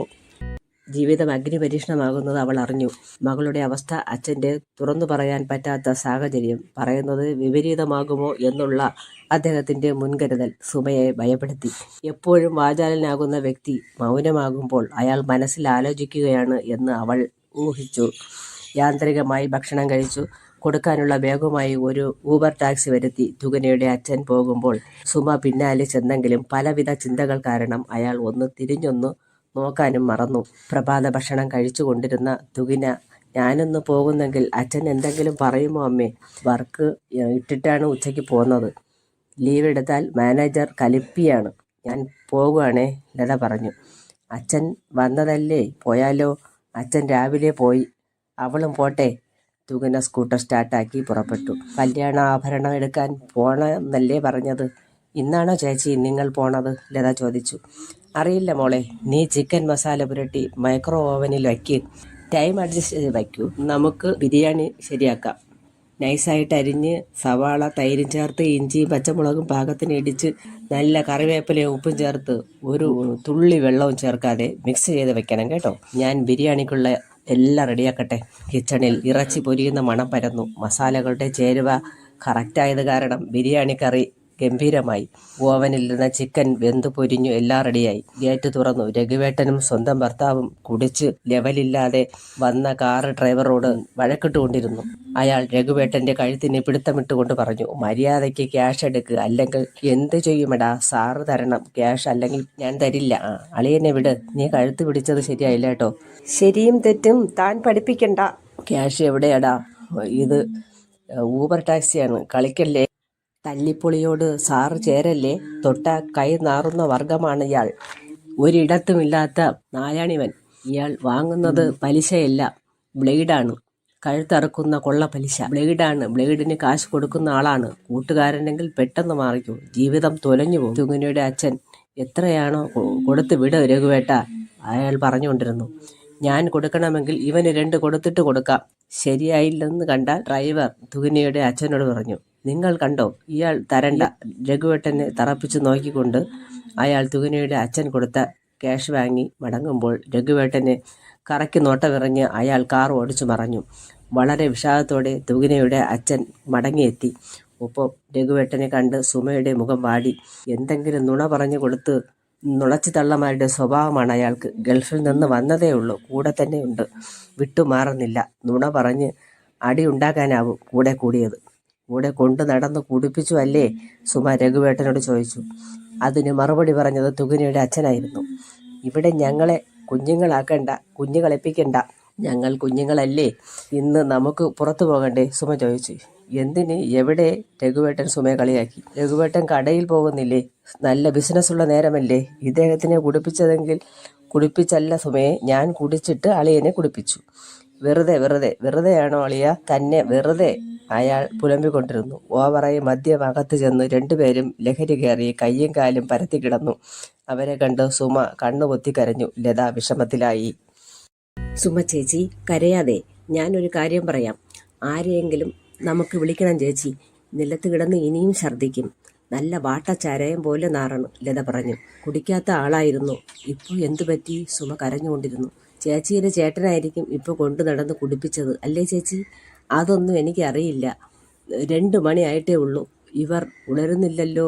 അവരെ ഉണർത്താൻ ചേച്ചി. ഞാൻ ചേച്ചി സഹായിക്കാം, ലത പറഞ്ഞു. അവൾ പുറത്തുനിന്ന് ഒരു ബക്കറ്റ് നിറയെ വെള്ളവും കയ്യിലൊരു പ്ലാസ്റ്റിക് മഗ്ഗുമായി വന്നു. തുകിനിയുടെ അച്ഛൻ ഓക്കാനിക്കാൻ തുടങ്ങി. രഘുവേട്ടൻ ഒരു ശബ്ദത്തോടെ ഛർദ്ദിച്ചു. സിറ്റൗട്ട് മുഴുവൻ വൃത്തികേടാക്കി. തുകിനിയുടെ അച്ഛനും ഉടനെ തുടങ്ങി. ലത ആലോചിച്ചു, ഇവരെല്ലാം വലിയ ആൾക്കാരല്ലേ, ഛർദ്ദിച്ച് കിടക്കുന്നവരല്ലല്ലോ. കാരണം എന്താണെന്ന് അവൾ തിരഞ്ഞു. ചേച്ചി ഇത് കണ്ടോ, ഇറച്ചി കഷ്ണങ്ങളും മറ്റും. ഇതോ ദിവസങ്ങൾ കഴിഞ്ഞു പൂത്ത സാധനങ്ങളായിരിക്കും. വീട്ടിലുള്ളത് മാതിരി ആയിരിക്കില്ലല്ല. സുമ ചേച്ചി കരയാതെ, ഡോക്ടറെ വിളിക്ക് ചേച്ചി. വിളിച്ചിട്ടുണ്ട്, സുമ പറഞ്ഞു. വിളിച്ചാ ചേച്ചി? ലത താടിക്ക് കയ്യും താങ്ങി അന്തം വിട്ടിരുന്നു. ഡോക്ടർ വന്നെത്തി പരിശോധിച്ചു. വളരെ ക്ഷീണിച്ചിട്ടുണ്ട് 2 പേരും. ആഴ്ചകളോളം പഴകിയ ഭക്ഷണം ഉള്ളിൽ ചെന്നിട്ടുണ്ട്. ഇവരെ ഹോസ്പിറ്റലിൽ അഡ്മിറ്റ് ചെയ്യാം. നമ്മുടെ ഹോസ്പിറ്റലാക്കാം എന്താ? സുമ കരഞ്ഞുകൊണ്ട് തലകുലുക്കി. വയസ്സായ ഇയാളാരാ? അതെന്റെ ജ്യേഷ്ഠ സഹോദരനാണ്. ഓഹോ, കണ്ടാലറിയാം മുഴുകുടിയനാണെന്ന്. നിന്റെ ഹസിൻ എന്ത് പറ്റി? കുറെ ഐറ്റം കൂട്ടുകാരുടെ വീട്ടിൽ കൊണ്ടുപോകാൻ പോയതാ. 2 പേരും പോയോ? ഇല്ല, ഒറ്റയ്ക്ക് അദ്ദേഹം പോയി. തിരികെ വരുമ്പോൾ കുടിച്ചു കാണും, ഡോക്ടർ പറഞ്ഞു. നീ വിഷമിക്കേണ്ട, വണ്ടി വന്നു. ആശുപത്രിയിലെ മിനി ആംബുലൻസ് സ്ക്വയർ ഷെയർ ആശുപത്രിയിലെ ഗേറ്റ് കടന്ന് വീട്ടിലെത്തി. ഡ്രൈവറും സഹായിയും അവരിരുവരെയും സ്ട്രെച്ചറിൽ കിടത്തി ആംബുലൻസിൽ കയറ്റി. ഛർദിൽ മാത്രമല്ല, രൂക്ഷഗന്ധവും ഉണ്ടായി തുടങ്ങി. സുമ മാത്രമല്ല, നീയും പൂട്ടിപ്പോരൂ, വിഷാംശം ഉള്ളിൽ ചെന്നിട്ടുണ്ട്. രഘുവേട്ടൻ വീണ്ടും ഛർദ്ദിച്ചുകൊണ്ടിരുന്നു. മലവും ഒപ്പത്തിനൊപ്പം സുമ രഘുവേട്ടന്റെ വീട്ടിൽ അറിയിച്ചു. ആശുപത്രിയിൽ എത്താൻ നിർദ്ദേശിച്ചു. ഡോക്ടർ കാറിൽ അവരിരുവരും കയറാൻ പറഞ്ഞു. സുമയും ലതയും നിർബന്ധം പിടിച്ച് ആംബുലൻസിൽ കയറി. ഉടനെ അവരിരുവരുടെയും വയറിളക്കവും ഛർദിയും കലശലായി. തളർന്ന് കുഴഞ്ഞ് വായ് തുറന്ന് തളർന്ന് കുഴഞ്ഞ് അവരെ നോക്കി ലത അലറിക്കരഞ്ഞു. സുമ മനസ്സുരുകിയാങ്ങിക്കൊണ്ടിരുന്നു. ആംബുലൻസ് പാഞ്ഞു പറന്നു. ഡ്രൈവർ പറഞ്ഞു, കരയണ്ട, അവർ രക്ഷപ്പെടും. കുടിച്ച് ഓവറായി അവർ വാള് വയ്ക്കുന്നതാ ചേച്ചി. തന്നെ ചേച്ചി, ലതയും പറഞ്ഞു. തുകിന റെസ്റ്റില്ലാതെ വർക്ക് ചെയ്തുകൊണ്ടിരുന്നു. ബെൻഡിങ് വർക്കുകൾ ധാരാളം അവൾക്കുണ്ടായിരുന്നു. 2:15 അവൾ ആ ഇരിപ്പ് തുടർന്നപ്പോൾ, തുകിനെ, നീ എന്ത് ഭാവിച്ച? സമയം എത്ര ആയെന്നറിയോ? ഞാനും ഒന്നും കഴിച്ചിട്ടില്ല. അതൊക്കെ പിന്നെ ശരിയാക്കാം, നീ ഇങ്ങ് വാ, വല്ലതും കഴിക്കാൻ വാ. ബിനീഷ അവളെ എത്ര വിളിച്ചിട്ടും അവൾ ശ്രദ്ധിക്കാതെ വർക്ക് ചെയ്തുകൊണ്ടിരുന്നു. ഇതാ വരുന്നു, അവൾ വിനീഷയെ നോക്കിക്കൊണ്ട് പറഞ്ഞു. വിനീഷേ, നിനക്ക് വർക്ക് ലോഡില്ലേ? എൻ്റെ വർക്കുകൾ കിട്ടിയാൽ ഉടനെ ഞാൻ തീർത്തിരിക്കും. നിന്നെപ്പോലെ കൂട്ടി വയ്ക്കാറില്ല. തുകനയ്ക്ക് ഒരു മെസ്സേജ് വന്നു. മോളെ, ഞങ്ങൾ ഹോസ്പിറ്റലിലാണ്. അച്ഛനും അമ്മാവനും SS ഹോസ്പിറ്റൽ അഡ്മിറ്റായി. വീട്ടിൽ പോകണ്ട. അമ്മ. വിനീഷ്, ഈ മെസ്സേജ് കണ്ടോ? ഹോസ്പിറ്റലിൽ ഇന്നിനി HR ലീവ് തരുമോ? ലീവ് ഇൻഫോം ചെയ്യേ. നേരിട്ട് ചെന്ന് പോകുന്ന കാര്യം അറിയിക്ക്. ധൈര്യമായിട്ട് പോകൂ. പോകാതെ വർക്ക് ചെയ്യാൻ പോവാണോ? ആണെങ്കിൽ ഞാൻ വന്നാൽ മതിയോ എന്ന് അമ്മയോട് ചോദിക്ക്. നീ കളിയാക്കല്ലേ. ഞാൻ പോണു. എല്ലാവരും ആശുപത്രിയിലാണെന്ന്. അവൾ ഫോൺ ചെയ്ത് വിവരങ്ങൾ അറിഞ്ഞു. തുകിന തളർന്നിരുന്നു. അച്ഛനും രഘു അമ്മാവനും വളരെ സീരിയസ് ആണ്. നീയും കൂടെ വാ വിനീഷേ. എനിക്ക് കയ്യും കാലും വിറയ്ക്കുന്നു. ശരി, ഞാൻ വിനുവിനോട് പറയാം. അവനെയും കൂട്ടാം. ഞാൻ അങ്ങോട്ട് ചെല്ലട്ടെ. തുകിന മാനേജരോടും HR-നോടും വിവരം ധരിപ്പിച്ച് മെസ്സേജ് അയച്ചു. അനുവാദം നേരിട്ടും വാങ്ങി. ഹാഫ് ഡേ ലീവ് വീണ്ടുമായി. അവൾ പോകാൻ റെഡിയായി. സ്കൂട്ടർ സ്റ്റാർട്ട് ചെയ്തു നേരെ ഹോസ്പിറ്റലിലേക്ക് വിട്ടു. ആശുപത്രി കോമ്പൗണ്ട് ബന്ധുക്കളെ കൊണ്ട് നിറഞ്ഞിരിക്കുന്നു. അച്ഛൻ്റെ ഫ്രണ്ട്സുകളും വന്നിട്ടുണ്ട്. അവൾ അന്തിച്ചു നിന്നു. ആൻറ്റിയും നിൽക്കുന്നു. രഘു അമ്മാവിൻ്റെ വൈഫ്. അവർ നെഞ്ചത്തടിച്ച് കരയുന്നു. അവരുടെ മകൾ അതുല്യ തുകിനെ കണ്ടതും ഓടി വന്ന് കെട്ടിപ്പിടിച്ച് പൊട്ടിക്കരഞ്ഞു. അച്ഛൻ പോയടി. അവരെല്ലാം കൂട്ടക്കരച്ചിലായി. തുകിനെ അമ്മയെ തിരഞ്ഞു. അമ്മയെ കണ്ടില്ല. പുറത്തിരുന്ന് കരഞ്ഞു നിന്ന ലത ഓടി വന്നു തുകിനെ പിടിച്ചു. മോളെ, നീ വന്നോ? വാ. തുകിനെയും കൂട്ടിക്കൊണ്ട് റൂം നമ്പർ 10 എത്തി. അവൾ പല പ്രാവശ്യം മുട്ടി. കതക് തുറന്നു. പാറിപ്പറന്ന മുടിയും ഭീതി നിറഞ്ഞ നോട്ടവും കൊണ്ട് അമ്മ പറഞ്ഞു, നിന്റെ രഘു അമ്മാവൻ മരിച്ചു. ICUയിൽ കിടക്കുകയാണ്. ശ്വാസതടസ്സം കൊണ്ട് നിന്റെ അച്ഛൻ. പനിയൊക്കെ ഉണ്ട് മോളെ. വിഷാംശം ഉള്ളിൽ ചെന്ന്. രഘുവേട്ടനും ഉണ്ടായിരുന്നു കൂടെ. രണ്ടുപേരും വീട്ടിൽ വന്നു. ഒന്നും മിണ്ടും മുമ്പേ വീണു. നിന്റെ അച്ഛന് പനി കൂടുതലാണ്. ശ്വാസതടസ്സവും ഉണ്ട്. എന്തോ കഴിച്ചു വന്ന രോഗങ്ങളാണ് മോളെ. നമ്മൾ എന്ത് ചെയ്യും? രഘുവേട്ടനും പോയി. കൂടെ എനിക്ക് പോകാൻ വയ്യാത്ത അവസ്ഥ. നിന്റെ അച്ഛൻ ഈ തരത്തിൽ കിടക്കുമ്പോൾ ഞാൻ എങ്ങനെ പോകും മോളെ? അമ്മ സമാധാനിക്ക്. അച്ഛന് പനിയൊക്കെ മാറും. അമ്മാവിന്റെ ചടങ്ങുകൾക്ക് അമ്മയെ ഞാൻ കൊണ്ടാക്കാം. ഡോക്ടറോട് ചോദിക്കട്ടെ. ലത ചേച്ചിയെ നിർത്തിയിട്ട് നമുക്ക് രണ്ടാൾക്കും പോകാം. ഉടനെ ഇങ്ങ് കൊണ്ടാക്കാം. എൻ്റെ ഏട്ടൻ പോയല്ലോ. എനിക്ക് സഹിക്കാൻ പറ്റുന്നില്ല മോളെ. എല്ലാം ഓർമ്മ വരുന്നു മോളെ. ശല്യക്കാരനായി ഇപ്പോൾ എനിക്ക് തോന്നി. എനിക്ക് പല പ്രാവശ്യവും ദേഷ്യവും തോന്നിയിട്ടുണ്ട് മോളെ. മരിക്കണ്ടായിരുന്നു. മരിച്ചപ്പോൾ സഹിക്കാൻ പറ്റുന്നില്ല മോളെ. സുമ ഏങ്ങി കരഞ്ഞു. ആശുപത്രിയാണമ്മേ. നമ്മളെ അവരിറക്കി വിടും. അമ്മ പതുക്കെ കരയൂ. സങ്കടം കളയൂ. സങ്കടങ്ങൾ കരഞ്ഞു കളയണം. അച്ഛന് സുഖപ്പെടാൻ പ്രാർത്ഥിക്കണം. എന്തൊക്കെ കഴിച്ചോ ആവോ. ആംബുലൻസിൽ രഘുവിന്റെ മൃതശരീരം കയറ്റി. സുമ പൊട്ടിക്കരഞ്ഞു. തുകിനയും കണ്ണു നിറഞ്ഞു. അമ്മാവന്റെ മരണം അവർക്ക് വേദനയുള്ളതാക്കി. അവളും ഏങ്ങിക്കരഞ്ഞു. അതുല്യ അവളുടെ അമ്മയെ കെട്ടിപ്പിടിച്ച് പൊട്ടിക്കരഞ്ഞു. സുമ ഏങ്ങലടിച്ചു. എല്ലാവരും രഘുവേട്ടന്റെ ജഡത്തിന് അനുഗമിച്ചു. സുമയുടെ മുന്നിൽ തുകിന മാത്രമായി. ശ്വാസം കിട്ടാൻ പാടുപെടുന്ന റാമോഹനെ നോക്കി തുകിന പറഞ്ഞു, അമ്മ സമാധാനിക്ക്. അച്ഛന് ഒരാപത്തും വരില്ല. ദൈവം നമ്മളെ രക്ഷിക്കും. പനി കുറഞ്ഞാൽ രക്ഷപ്പെടും. ദൈവമേ. അവരിരുവരും മനസ്സ് നൊന്ത് പ്രാർത്ഥിച്ചു. ഫോൺ സന്ദേശം വായിച്ച് വിനീഷ ഓടി വിനുവിന്റെ അടുക്കലെത്തി. എടാ ചേട്ടാ, തുകിനയുടെ അമ്മാവൻ മരിച്ചുപോയി. നീ അവളോട് വിളിച്ചൊന്ന് സംസാരിക്ക്. ഞാനിതാ വരുന്നു. അവൻ വളരെ അസ്വസ്ഥനായി കാണപ്പെട്ടു. വിനു അവന്റെ അച്ഛനും അമ്മയ്ക്കും കാൾ ചെയ്തു. അമ്മ പറഞ്ഞു, എന്താ വിനു? അമ്മേ, തുകിനയുടെ അച്ഛനും അമ്മാവനും ആശുപത്രിയിലാണ് ഇരുന്ന്. അമ്മയ്ക്ക് അറിയാമല്ലോ. നമുക്കൊന്ന് കാണാൻ പോകണം. ആ അമ്മാവൻ മരിച്ചുപോയി. വിനീഷയും ഞാനും പോകാൻ റെഡിയാകുന്നു. അച്ഛനും അമ്മയും എത്രയും പെട്ടെന്ന് SS ഹോസ്പിറ്റലിൽ എത്തണം. എപ്പോഴാ മോനെ മരിച്ചത്? 4 മണിക്കാണെന്ന് തോന്നുന്നു. വേഗം അച്ഛനെയും കൂട്ടി വരണം അമ്മേ. അച്ഛനെ വിളിച്ചിട്ട് കിട്ടുന്നില്ലടാ. ഒന്നുകൂടെ വിളിക്കും അമ്മേ. പോരുമ്പോൾ നമുക്കെല്ലാവർക്കും ഒരുമിച്ച് വീട്ടിൽ വരാം. ശരി, അങ്ങനെ ആകട്ടെ. വിനീഷ സങ്കടം വന്നു നിന്നു. എന്താ? വിനു ചോദിച്ചു. എടാ, അവിടെ അമ്മയും അവിടത്തെ ലത ചേച്ചിയും അവളും മാത്രം മരണ വീട്ടിൽ കൂടെ പോകാൻ പറ്റാതെ നിൽക്കുന്നു. അമ്മ ഭയങ്കര സങ്കടത്തിലാണെന്നും അവരുടെ അവസ്ഥ നോക്കടാ. രണ്ടുപേരും ഏതോ കടസാലെ സാധനം കഴിച്ചു വിഷാംശം ഉള്ളിൽ ചെന്നതാണെന്ന്. ആ രഘു അമ്മാവൻ പാവല്ലേ. വിനു തല കുമ്പിട്ടിരുന്നു. അവൻ ആലോചിച്ചു, എന്തൊക്കെയാണ് നടക്കുന്നത്? അന്യനായി മാറി നിൽക്കേണ്ടവനാണോ താൻ? അന്ന് രജിസ്റ്റർ മാരേജ് നടന്നുവെങ്കിൽ തുകിനയുടെ ഭർത്താവാകേണ്ടവനായിരുന്നു. ഞാൻ മരുമകന്റെ സ്ഥാനത്തിരുന്ന് അർഹതയോടെ സഹായിക്കാമായിരുന്നു. ഇന്ന് അവളുടെ കൂട്ടുകാരിയുടെ വെറും സഹോദരൻ. അവൾ തികച്ചും അന്യയായി. എനിക്ക് ഒരു ഫോൺ പോലും ചെയ്യുന്നില്ല. വിനീഷയെ മാത്രം വിളിച്ച് കാര്യങ്ങൾ സംസാരിക്കുന്നു. അപ്പോൾ ഞാൻ ആര്? അവൻ ആലോചിച്ചു. വിനീഷ മാത്രം പോകട്ടെ. ഞാൻ അവൾ വിളിക്കുന്നെങ്കിൽ പോകാം. അത് മനസ്സിൽ വെച്ച് അവൻ പറഞ്ഞു, വിനീഷേ, അച്ഛനും അമ്മയും വിവരം അറിഞ്ഞിട്ടുണ്ട്. നീ തുകിനയോട് പറയൂ. എല്ലാവരും അവിടെ വന്നുകൊണ്ടിരിക്കുന്നെന്ന്. ഡോക്ടർമാർ അയാളെ രക്ഷപ്പെടുത്താനുള്ള ശ്രമങ്ങൾ തുടർന്നുകൊണ്ടിരുന്നു. അയാളുടെ പൾസ് കുറഞ്ഞുകൊണ്ടിരുന്നു. കാൽപാദം മുന്നോട്ടും പിന്നോട്ടും ചലിപ്പിച്ചുകൊണ്ടിരുന്നു. അനക്കമില്ലാതിരുന്ന റാംമോഹന്റെ വിരലുകൾക്ക് അനക്കമുണ്ടായി. കണ്ണുകൾ റോൾ ചെയ്യാൻ ആരംഭിച്ചു. അടച്ച കണ്ണുകൾ അയാൾ തുറന്ന് ചുറ്റും അന്ധകാരം, വെറും ഇരുൾ മാത്രം. ആരെയും കാണുന്നില്ല. അയ്യോ, ഇവിടെ ആരുമില്ലേ? അയാൾ ഉറക്കെ അലറാൻ ആരംഭിച്ചു. ഉടനെ തുകിനെ, മോളെ, നിങ്ങൾ എവിടെയാണ്? ഡോക്ടർമാർക്ക് സന്തോഷമായി. നേഴ്സ് പുറത്തു വന്ന് ചോദിച്ചു. റാംമോഹൻ സംസാരിച്ചു. തുകിന ആരാ? സുമ. രണ്ടുപേര് പറഞ്ഞു. തുകിനയും സുമയും പോരൂ. മീനാക്ഷിയും റാംമോഹനും വിനീഷയും വിനുവും അവിടെ എത്തി. അവരെ കണ്ട് വിനീഷ കൈ ഉയർത്തി. പോയിട്ട് വരാമെന്ന് ആംഗ്യം കാണിച്ചു. സുമയും നേഴ്സിന്റെ പിന്നാലെ നടന്നു. റാംമോഹൻ തുകിനയും സുമയും വന്ന് കണ്ടില്ല. ഇല്ല ഡോക്ടർ, ഇവിടെ ആകെ ഇരുട്ട് മാത്രമേ ഞാൻ കാണുന്നുള്ളൂ. മോളെ, റാംമോഹൻ വിളിച്ചു. സുമേ! രണ്ടുപേരും അയാളുടെ ഇരു കൈകളും പിടുത്തമിട്ടു. നിങ്ങളെ കാണാൻ പറ്റുന്നില്ല. അയ്യോ, ചുറ്റും ഇരുട്ടാണല്ലോ. അയാളുടെ കരച്ചിൽ മുറിയാകെ നിറഞ്ഞു പുറത്തു വന്നു. റാംമോഹന്റെ കണ്ണ് നിറഞ്ഞു തുളുമ്പി. ഇനി വെളിച്ചം കാണാൻ സാധിക്കുമോ ഡോക്ടർ? അയാൾ ഡോക്ടറോട് ചോദിച്ചു. സുമയും തുകിനയും പ്രതീക്ഷയോടെ ഡോക്ടറെ നോക്കി. ഡോക്ടർ പറഞ്ഞു, ഭക്ഷണം മാത്രമല്ല, മദ്യത്തിലും പ്രശ്നങ്ങളുണ്ടായിരുന്നു. നിങ്ങൾ കഴിച്ചതും കുടിച്ചതും നിലവാരം കുറഞ്ഞ വിഷമായി മാറിയ വസ്തുക്കളായിരുന്നു. ഭാഗ്യത്തിന് നിങ്ങൾ രക്ഷപ്പെട്ടു. പത്രത്തിൽ വാർത്ത വന്നിട്ടുണ്ട്. ധാരാളം ആളുകൾ മരണപ്പെട്ടു കഴിഞ്ഞു. മെഡിക്കൽ കോളേജുകളിൽ ധാരാളം ആളുകൾ ട്രീറ്റ്മെന്റിലാണ് ഇപ്പോഴും. സുമ ദൈവത്തിന് നന്ദി പറഞ്ഞു. കണ്ണിന് കാഴ്ചയില്ലെങ്കിൽ ഒരു കണ്ണ് ഞാൻ അദ്ദേഹത്തിന് കൊടുക്കും, അവൾ മനസ്സിലുറച്ചു. ധാരാളം ട്രീറ്റ്മെന്റ് എടുക്കാനുണ്ട്, ഡോക്ടർ പറഞ്ഞു. ഇപ്പോൾ തന്നെ നിങ്ങളെ റൂമിലേക്ക് മാറ്റും കേട്ടോ. നിങ്ങൾ രണ്ടാളും ഇനി പൊയ്ക്കോളൂ. അച്ഛൻ്റെ കൈ വിടുവിച്ച് സുമ കൈവെള്ളയിൽ നിന്നും കണ്ണീരിൽ കുതിർന്ന റാംമോഹന്റെ കൈ അദ്ദേഹത്തിന്റെ നെഞ്ചത്ത് വച്ചിട്ട് പറഞ്ഞു. ഞങ്ങൾ റൂമിൽ പോകുവാണേ. ശരി, ആയിക്കോട്ടെ. വാ മോളെ, പോകാം. സുമ തുകിനെയും കൂട്ടി ICUവിന്റെ പുറത്തു വന്നു. വെളിയിൽ കാത്തുനിന്ന മീനാക്ഷിയെ കണ്ട് സുമ കെട്ടിപ്പിടിച്ചുകൊണ്ട് പൊട്ടിക്കരഞ്ഞു. മീനാക്ഷി ആശ്വസിപ്പിച്ചു. അടുത്തുണ്ടായിരുന്ന കസേരയിലിരുത്തി. വിനീഷ തുകിനെ കണ്ടു. അവളുടെ കണ്ണും നിറഞ്ഞിരുന്നു. എന്തുപറ്റി? എല്ലാവരും ആകാംക്ഷയോടെ സുമയെ നോക്കി. തുകിനയുടെ അച്ഛന് ഞങ്ങളെ കാണാൻ പറ്റിയില്ല മീനാക്ഷി.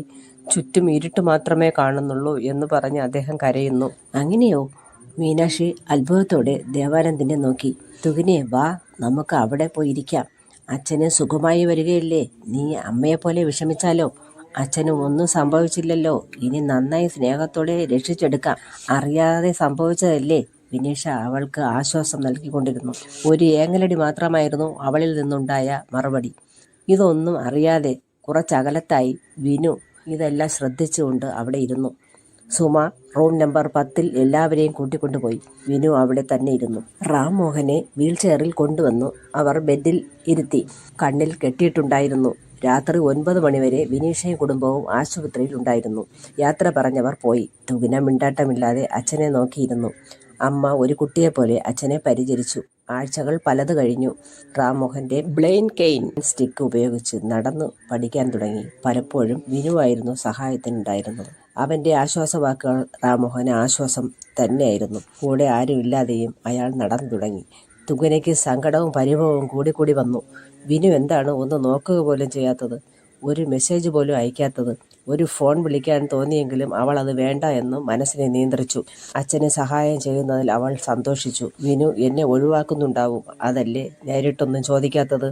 വിനീഷ പറഞ്ഞതാണ് ശരി എന്ന് അവൾക്ക് തോന്നി. അവൻ മിണ്ടുന്നെങ്കിൽ മിണ്ടട്ടെ, അപ്പോൾ മിണ്ടിയാൽ മതിയെന്ന്. അതാണ് ശരി. അവൾ അവനെ നോക്കി. അവൻ റാംമോഹന്റെ ബ്ലെയിൻ കെയിൻ സ്റ്റിക്കിന്റെ തുമ്പ് തൊട്ടു നോക്കി. വിനീഷയെ വിളിച്ചുകൊണ്ട് പറഞ്ഞു, നമുക്ക് 8:30 ഇറങ്ങണം കേട്ടോ. നാളെ വരാം അങ്കിളെ. ഇന്നിനി പൊയ്ക്കോട്ടെ. തുകിനയും വിനീഷയും അച്ഛൻ്റെ കൈ പിടിച്ചു യാത്ര ചോദിച്ചിറങ്ങി. സുമ അവരെ അനുഗമിച്ചു. തുകിന അച്ഛൻ്റെ അടുക്കലിരുന്നു. രഘു അമ്മാവൻ്റെ മരണാനന്തര ചടങ്ങുള്ളത് കാരണം തുകിന ഓഫീസിൽ പോയില്ല. അവളും അമ്മയും അമ്മാവൻ്റെ വീട്ടിലേക്ക് പുറപ്പെട്ടു. ലതയെ ആശുപത്രിയിൽ നിൽക്കാൻ ഏർപ്പാടാക്കി. ജോലി കഴിഞ്ഞാലുടനെ തുകിനയോടൊപ്പം വിനീഷയും ആശുപത്രിയിൽ എത്താൻ തുടങ്ങി. ഒപ്പം വിനുവും ബൈക്കിലുണ്ടാവും. റാംമോഹൻ ബ്ലെയിൻ കെയിൻ ഉപയോഗിക്കാൻ സഹായിച്ചത് അധികവും വിനുവായിരുന്നു. അവന് വേണ്ടി റാംമോഹൻ കാത്തിരിക്കാൻ തുടങ്ങി. ആശുപത്രിയിലാണെന്നറിഞ്ഞ് ഗോവിന്ദിന്റെ അച്ഛനും അമ്മയും അവിടെ എത്തി. മുത്തശ്ശി നിർബന്ധം പിടിച്ചെങ്കിലും അവരെ കൂട്ടാതെയാണ് അവർ വന്നത്. റാംമോഹന്റെ സങ്കടാവസ്ഥ കണ്ട് ഗോവിന്ദിന്റെ അച്ഛന് വളരെ വിഷമം തോന്നി. അയാൾ നടക്കാൻ സഹായിച്ചുകൊണ്ട് പറഞ്ഞു, റാംമോഹൻ, നിങ്ങൾക്ക് ഇങ്ങനെ വരരുതായിരുന്നു. കാത്തിരുന്ന കുടുംബത്തിന് സഹിക്കാൻ പറ്റാത്തതാണ് ഈ ദുഃഖം. ദുഃഖം പല വിധത്തിലാകാം. ഒറ്റയടിക്ക് മരിച്ചുപോയാൽ ദുഃഖമില്ലായിരുന്നു. ഈ കണ്ണില്ലാത്ത താങ്കൾക്ക് ഇനി ഒരു താങ്ങ് വേണം. അവർക്ക് ദുരിതമാണ് ഇനി നിങ്ങൾ. അയാൾ പറഞ്ഞു. അത് അനുഭവിച്ചവനാണ് ഞാൻ. എൻ്റെ അപ്പൂപ്പന് ഇതുപോലെ ഇടയ്ക്ക് ബ്ലൈൻഡായി. രോഗം വന്ന് ബ്ലൈൻഡായതാണ്. 2 കണ്ണിലും ക്യാൻസർ ബാധിച്ചു. അമ്മയും അനുഭവിച്ച അവസ്ഥ കണ്ണില്ലാത്ത അപ്പൂപ്പൻ അറിഞ്ഞില്ല. റാംമോഹൻ അസ്വസ്ഥനായി. അയാൾ ഓരോന്നും പറഞ്ഞു റാംമോഹനെ മുന്നോട്ട് നടത്തിക്കൊണ്ടിരുന്നു. നിങ്ങൾ ഇങ്ങനെയായത് കാരണം തുകുന മകൾക്ക് ഇവിടെ തന്നെ നിൽക്കുന്ന മരുമകനാകാൻ തയ്യാറുള്ളവനെ അവളെ വിവാഹം കഴിച്ചു കൊടുക്കാവൂ. ഗോവിന്ദ് എൻ്റെ ഒറ്റ മകനാണ്. നിങ്ങൾക്കിനി കണ്ണ് തെളിയില്ല. ഡോക്ടർമാർ പല ആശ്വാസവാക്കുകളും പറയും, വിശ്വസിക്കരുത്. റാംമോഹൻ നിർബന്ധം പിടിച്ചു. ഒന്ന് നിർത്തൂ, എനിക്ക് കേൾക്കാൻ ബുദ്ധിമുട്ടുണ്ട്. എനിക്ക് ആശ്വാസമുള്ളതല്ല താങ്കൾ പറയുന്നത്. എന്തിന് താങ്കൾ ഇത്രയേറെ നടത്തിയെന്ന് ഇപ്പോൾ എനിക്ക് ബോധ്യമായി. എന്നെ സങ്കടപ്പെടുത്തരുത്.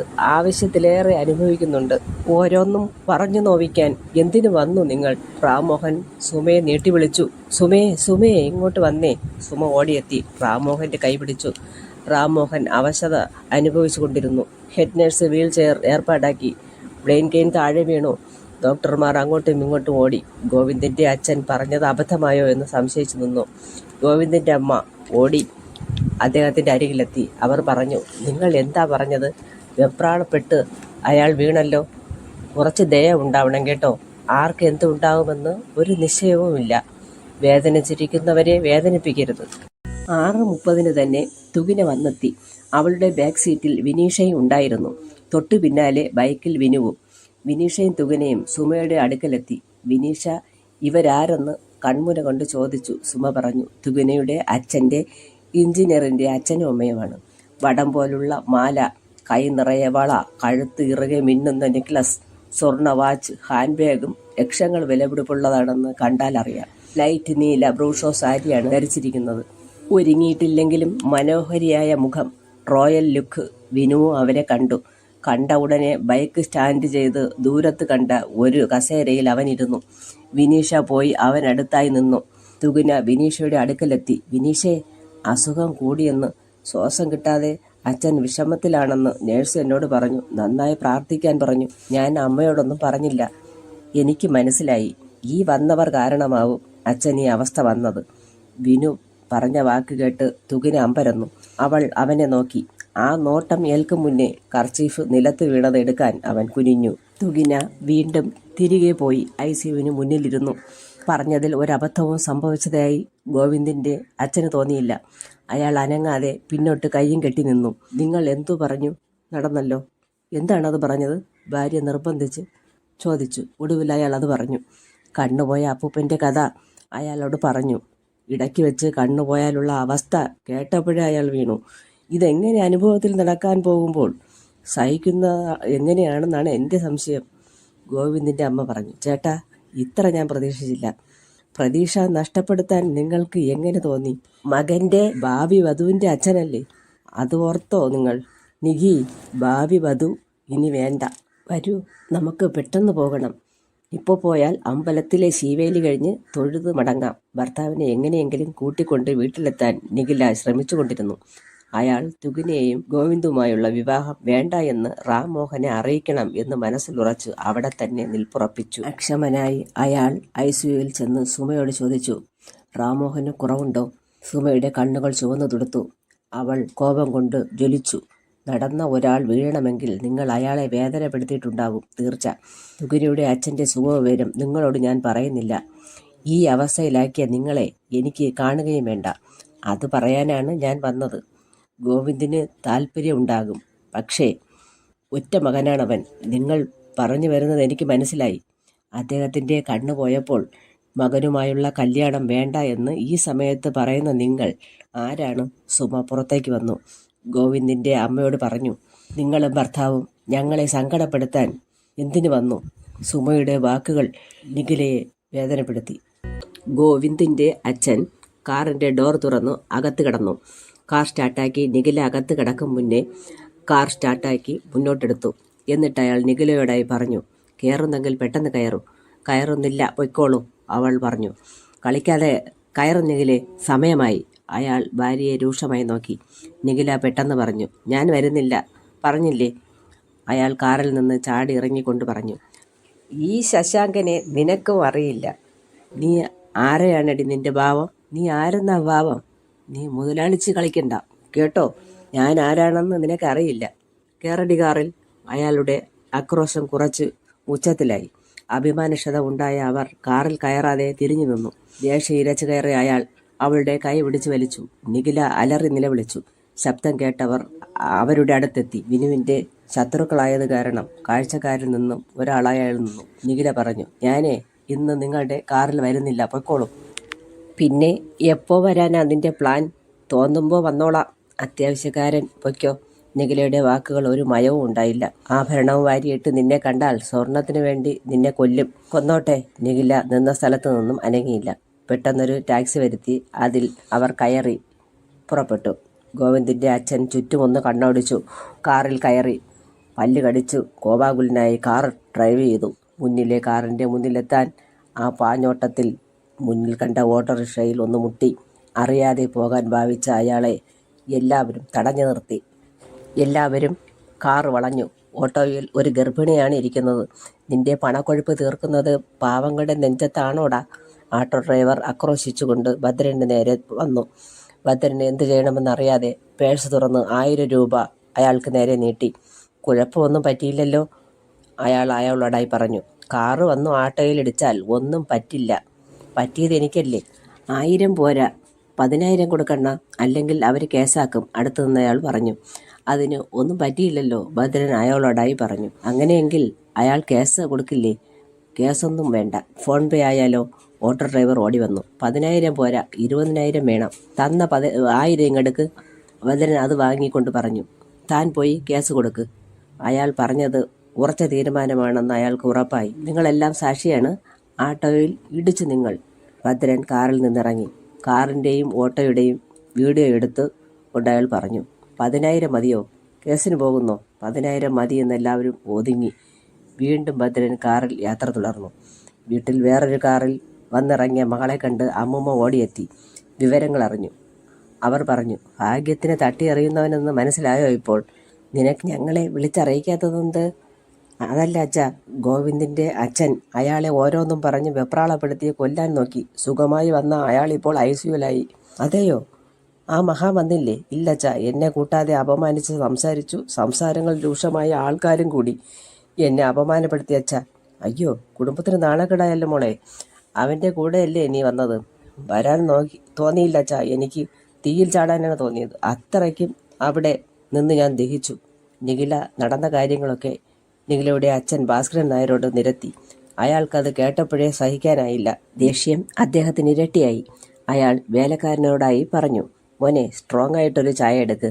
അവൻ ആവശ്യത്തിന് മദ്യം ഒഴിച്ചു. അതിൽ കുറച്ച് ഐസ് ക്യൂബ് ഇട്ടു അദ്ദേഹത്തിന്റെ മുന്നിലെത്തിച്ചു. ഇത് അച്ഛൻ എന്ത് ഭാവിച്ച? നിഖില അച്ഛനോടായി ചോദിച്ചു. ചുവന്നു തുടുത്ത മുഖം, കണ്ണു രണ്ടും തീക്കനൽ പാറുന്ന നോട്ടവുമായി ഭദ്രൻ വരുന്നതും കാത്ത് അക്ഷമനായി അങ്ങോട്ടും ഇങ്ങോട്ടും നടന്നു അയാൾ. അസ്വസ്ഥതകൾ റാംമോഹന്റെ താളം തെറ്റിച്ചു. അദ്ദേഹത്തിന് പെട്ടെന്നുള്ള അവസ്ഥാഭേദം വന്നത് ഗസ്റ്റിന്റെ സമീപനമാണെന്നും കുറച്ചു ദിവസത്തേക്ക് മനസ്സ് വേദനിപ്പിക്കുന്ന ഗസ്റ്റുകളും ഒരു സാഹചര്യങ്ങളും ഉണ്ടാവാതിരിക്കാൻ ശ്രദ്ധിച്ചാൽ മതിയെന്നും ഡോക്ടർ നിർദ്ദേശിച്ചു. ആഴ്ചകൾക്ക് ശേഷം ആശുപത്രിവാസം കഴിഞ്ഞ് അവർ വീട്ടിലെത്തി. സുമ മുറ്റത്ത് റാംമോഹനുമായി നടന്നു. വൈകുന്നേരം തുകിന ജോലി കഴിഞ്ഞെത്തി. റാംമോഹനോട് സുമ പറഞ്ഞു, ഇനി പറഞ്ഞാലേ അറിയാനൊക്കൂ. റാംമോഹൻ തകർന്ന സ്വരത്തിൽ പറഞ്ഞുകൊണ്ടിരുന്നു. അതിനെന്താ, ഞാനില്ലേ, പറയാം മോളെ. അവരൊക്കെ വന്നില്ലേ? റാംമോഹൻ ചോദിച്ചു. ആരാണച്ചാ? വിനീഷയും വിനുവാണോ? അതെ, റാംമോഹൻ പറഞ്ഞു. അച്ഛൻ്റെ വാക്ക് കേട്ട് തുകിനയ്ക്ക് അതിശയമായി. അച്ഛാ, അത് അവർ അവരുടെ വീട്ടിൽ പോയി, അവൾ പറഞ്ഞു. അതെയോ? അദ്ദേഹം മൂകനായി കസേരയിൽ തൊട്ടു അതിലിരിക്കാൻ ശ്രമിച്ചു. സുമ ഇരുത്താൻ സഹായിച്ചു. തുകിനയും വിനുവും വന്നില്ലേ എന്ന് അച്ഛൻ ചോദിച്ച കാര്യം തുകിന വിനീഷയെ വിളിച്ചറിയിച്ചു. തുകിനെ, ഞങ്ങൾ വീട്ടിലെത്തിയിട്ടേ ഉള്ളൂ. ചായയും ഒരു കടിയും ഉണ്ട് ഇവിടെ. അത് കഴിച്ചുകൊണ്ടിരിക്കുകയാണ് ഇവിടെ. ഫോൺ വീഡിയോ കോളാക്കി അവൾ കാണിച്ചു. വിനു ആരെന്ന് ആംഗ്യം കാണിച്ചു. അവൾ പറഞ്ഞു, തുകിനയുടെ അച്ഛൻ നമ്മളെ അന്വേഷിച്ചതാണ്. ഇപ്പോൾ വിഷമത്തിലാണെന്ന് അവൾ പറയുന്നു. നമ്മളെ അന്വേഷിച്ചെന്ന്. നിനക്ക് ഇപ്പോൾ അങ്ങോട്ട് പോകാൻ താല്പര്യമുണ്ടെങ്കിൽ ഞാൻ കൊണ്ടാക്കാം, വിനീഷയോട് വിനു പറഞ്ഞു. ഫോൺ കട്ട് ചെയ്യാതെ തുകിന അവരുടെ സംഭാഷണം കേട്ട് സന്തോഷിച്ചു കൊണ്ടിരുന്നു. മോളെ തുകിനെ, ഞങ്ങളിവിടെ വന്നുകൊണ്ടിരിക്കുകയാണെന്ന് അച്ഛനോട് പറ. തുകിനയുടെ സന്തോഷത്തിന് അതിരില്ലായിരുന്നു. അവർ യാത്ര ചോദിച്ചപ്പോൾ മീനാക്ഷി ചോദിച്ചു, വന്ന ഉടനെ എങ്ങോട്ടാ? അമ്മേ, അങ്കിളിന് വിഷമമുണ്ടെന്ന്, ഞങ്ങളെ കാണാതെ വളരെ വിഷമപ്പെടുന്നുണ്ടെന്ന് തുകിന ഫോൺ വിളിച്ച് എന്നോട് പറഞ്ഞു. ചേട്ടൻ കൊണ്ടാക്കാമെന്ന് പറഞ്ഞിട്ടുണ്ട്. 9:30 ഇവിടെ എത്തിക്കോളാം. ജസ്റ്റ് ഒരു വിസിറ്റ്, അത്രേ ഉള്ളൂ. അവർ രണ്ടാളും തുകിനയുടെ വീട്ടിലേക്ക് യാത്ര തിരിച്ചു. പൂജാമുറിയിൽ സുമ ധാരാളം നിലവിളക്കുകൾ കൊളുത്തി. മുല്ലപ്പൂവുകൾ ദൈവത്തിന് കാഴ്ചവെച്ചു. പൊരി, പഴം, അരളിപ്പൂവ്, തട്ടം നിറച്ച പഴങ്ങളും ചന്ദനത്തിരികളും കത്തിച്ചു. ദീപപ്രഭയിൽ ദേവതകൾ, പരദൈവങ്ങൾ എല്ലാം മനസ്സിൽ നിറഞ്ഞു. ഉള്ളൊരുകി അവർ പ്രാർത്ഥിച്ചു. കണ്ണു തെളിയിച്ച യേശുവിനോടും കണ്ണപ്പന് കണ്ണു കൊടുത്ത ഭഗവാനോടും അള്ളാഹുവിനോടും ജീവന്റെ ആത്മാവ് പ്രാർത്ഥിച്ചു കണ്ണീരണിഞ്ഞു. ഡോർബെല്ലിന്റെ ഒച്ചയിട്ട് ചാരിയിട്ട വാതിൽ മലർക്കെ തുറന്നുകൊണ്ട് ലിവിംഗ് റൂമിൽ കയറി വന്നു ഭാസ്കരൻ നായരും നിഖിലയും അമ്മുമ്മയും. തുകിന അന്തിച്ച് എഴുന്നേറ്റ് നിന്നു. അവളുടെ നിൽപ്പ് കണ്ട് നിഖില ചിരിയോടെ ഓടിവന്ന് കെട്ടിപ്പിടിച്ചു. അവളുടെ നെറ്റിയിൽ ചുംബിച്ചുകൊണ്ട് അവർ ചോദിച്ചു, അച്ഛനെവിടെ മോളെ? അതാ അവിടെ. തുകിന അച്ഛൻ്റെ മുറി കാട്ടിക്കൊടുത്തു. അവർ അച്ഛൻ്റെ മുറിക്കകത്ത് കടന്നു. അച്ഛനോട് കുശലം ചോദിച്ചു. നിഖില സ്നേഹമോടെ പറഞ്ഞു, ഞാൻ ഗോവിന്ദിൻ്റെ അമ്മയാണ്. ഞങ്ങളോട് ഏട്ടൻ ക്ഷമിക്കണം കേട്ടോ. ഞങ്ങളോട് പിണങ്ങരുത്. ഗോവിന്ദാണ് ഞങ്ങളെ ഇങ്ങോട്ട് അയച്ചത്. അവനൊരു സ്വസ്ഥതയും ഇല്ലാതെ സങ്കടപ്പെടുകയാണ്. ഈ കല്യാണം മുടങ്ങുമോ എന്ന് അവന് ഭയമുണ്ട്. അന്നിവിടെ വന്നതിന് ശേഷം പിറ്റേന്ന് തന്നെ അവന് കമ്പനിയിൽ പോകേണ്ട ആവശ്യങ്ങൾ ഉണ്ടായി. അവൻ പോവുകയും ചെയ്തു. വീഡിയോ കോളും ഫോൺ കോളുമാണ്. അമ്മ അച്ഛനെ കാണണം, അമ്മ അച്ഛനെ കാണണമെന്ന് നിഖില വായി തോരാതെ ഓരോ വിശേഷങ്ങൾ പറഞ്ഞുകൊണ്ടിരുന്നു. റാംമോഹന് ആശ്വാസം തോന്നാൻ നിഖില പരമാവധി ശ്രമിച്ചു. ചേട്ടനെ വേദനിപ്പിച്ച ഭദ്രൻ എൻ്റെ ജീവിതത്തിലും പല തരത്തിലും സങ്കടപ്പെടുത്തിയിട്ടുണ്ട്. എനിക്ക് വയ്യാതെ ആയിട്ടുണ്ട്. എങ്കിൽ ഡൈവേഴ്സ് ചെയ്യരുതോ? അമ്മ പറഞ്ഞത് കേട്ട് അച്ഛൻ അമ്മയെ നോക്കി. ഭർത്താവിൻ്റെ നോട്ടം സഹിക്കാനാകാതെ മുത്തശ്ശി തുകിനയുടെ അരികിലെത്തി.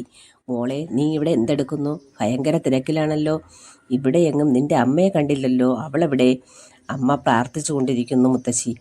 ഞങ്ങൾ വന്നിട്ട് നേരമായിട്ടും കണ്ടില്ലല്ലോ. അമ്മയ്ക്ക് ധാരാളം പ്രാർത്ഥിക്കാനുണ്ടാവും. സാധാരണ ഇത്ര സമയം ആകാറില്ല. അച്ഛന് സുഖമില്ലല്ലോ. അമ്മയുടെ സങ്കടങ്ങൾ ദൈവത്തോട് പ്രാർത്ഥനയോടെ അപേക്ഷിക്കുന്നുണ്ടാവും. എനിക്ക് പ്രാർത്ഥനാ മുറി കാണാൻ സാധിക്കുമോ മോളെ? കാണാമല്ലോ. തുകിന പറഞ്ഞുകൊണ്ട് മുത്തശ്ശിയും കൂട്ടി പ്രാർത്ഥനാ മുറിയിലെത്തി. മുത്തശ്ശി പ്രാർത്ഥനാ മുറിയുടെ വാതിൽക്കലെത്തി. അവർ മുട്ടുകുത്തി കൈവെള്ള തറയിൽ ചേർത്തു. ശിരസ് തറയിൽ തൊട്ടു ദൈവത്തെ നമസ്കരിച്ചു. നിസ്കരിച്ച പോലെ തുകിന പൂജാമുറിയിൽ കയറി. തുകിനയുടെ സാമീപ്യം അറിഞ്ഞ് സുമ കണ്ണു തുറന്നു. കർപ്പൂരം ഒഴിഞ്ഞ് പൂവ് അർച്ചിച്ച് തുകിനയ്ക്ക് ദീപം തൊട്ടു തൊഴാൻ തുടങ്ങും മുമ്പേ സുമ ദീപം തൊട്ടു. മകളുടെ നെറുകയിൽ തൊട്ടവൾ പ്രാർത്ഥിച്ചു, എൻ്റെ മോൾക്ക് നല്ലത് വരുത്തണേ ദൈവമേ. അപ്പോഴാണ് വാതിൽക്കൽ നമസ്കരിച്ച് പ്രാർത്ഥിക്കുന്ന മുത്തശ്ശിയെ കണ്ടത്. മുത്തശ്ശി തല ഉയർത്തി. എഴുന്നേൽക്കാൻ സുമയും തുകിനയും സഹായിച്ചു. തട്ടത്തിൽ ദൈവാരാധനയാൽ ആരതി ഒഴിഞ്ഞ കർപ്പൂര ദീപം ജ്വലിച്ചുകൊണ്ടിരുന്നു. ആ ദീപം മുത്തശ്ശി തൊട്ട് 2 കണ്ണിലും വച്ചു. ചിരിച്ചുകൊണ്ട് മുത്തശ്ശി പറഞ്ഞു, എനിക്കൊരു അമ്പലത്തിൽ വന്ന പ്രതീതിയുണ്ട്. മുത്തശ്ശി എപ്പോൾ വന്നു? സുമയുടെ ചോദ്യം കേട്ട് ചിരിച്ചുകൊണ്ട് മുത്തശ്ശി പറഞ്ഞു, ഞങ്ങൾ വന്നിട്ട് 1/2 മണിക്കൂറായിട്ടുണ്ടാവും അല്ലേ മോളെ? മുത്തശ്ശി തുകിനയോട് ചോദിച്ചു. തുകിന ചിരിച്ചതല്ലാതെ ഒന്നും പറഞ്ഞില്ല. നിങ്ങളെല്ലാവർക്കും ചായ എടുക്കട്ടെ? സുമ പെട്ടെന്ന് കിച്ചണിലേക്ക് പോയി. പിന്നാലെ മുത്തശ്ശി ഫ്ലാസ്കിൽ നിന്ന് ചായ പകരുമ്പോൾ മുത്തശ്ശി പറഞ്ഞു, എൻ്റെ മോൾ നിഖില ഡൈവേഴ്സ് ചെയ്യും ഭദ്രനെ. അങ്ങനെയാണ് എൻ്റെ മോളെ അവൻ സങ്കടപ്പെടുത്തുന്നത്. അവൾ സങ്കടപ്പെടുന്നത് കാണാനും വലിയ ബുദ്ധിമുട്ടാണ്. മുത്തശ്ശിക്ക് ചായ പകർന്നു അവരുടെ കയ്യിൽ കൊടുത്തു. ഞാനിവിടെ ഇരിക്കാം മോളെ, നീ അവിടെ പൊയ്ക്കോളൂ. സുമയെ പറഞ്ഞയച്ചു വാതിൽക്കൽ നിന്ന തുകിനയോട് മുത്തശ്ശി പറഞ്ഞു, മോളെ, നിന്നെ പെട്ടെന്ന് കെട്ടിക്കൊണ്ടു പോകും ഗോവിന്ദ്. അവൻ കല്യാണ തീയതി നീട്ടണ്ടെന്നാണ് പറഞ്ഞിട്ടുള്ളത്. മോൾക്ക് വേണ്ടി എന്തെല്ലാം അവൻ ഒരുക്കുന്നു എന്നറിയോ? നിഖിലയ്ക്ക് എപ്പോഴും അവൻ്റെ വിളിയും വീഡിയോ കോളുമാണ്. അറിയോ നിനക്ക്? നീ ഭാഗ്യവതിയാണ് മോളെ. നിന്റെ ഇഷ്ടത്തിനൊത്ത് അവൻ സ്നേഹം കൊണ്ട് കൊട്ടാരം പണിയുന്നുണ്ട്. വീട്ടിലെ ഗോവിന്ദിൻ്റെ റൂം കാണിച്ച് മുത്തശ്ശി പറഞ്ഞു. ഫോണിലൂടെ ഗോവിന്ദിൻ്റെ ബെഡ്റൂം കണ്ടവൾ ഞെട്ടി. തുകിന ചിരിച്ചുകൊണ്ട് നിൽക്കുന്ന സർവാഭരണ ഭൂഷിതയായ ഒരു ഫോട്ടോ ഇതെവിടെന്ന് കിട്ടി? അവൾ ആലോചിച്ചു. കുറച്ചകലെ ഗോവിന്ദും ഒരു കൈ അകലത്തിൽ. ആഭരണങ്ങൾ, വസ്ത്രങ്ങൾ, മേക്കപ്പ് ഐറ്റങ്ങൾ എല്ലാം. പിന്നെയുമല്ല ഡ്രസ്സിംഗ് സെക്ഷൻ വേറെ. ഇതെല്ലാം കണ്ടോ?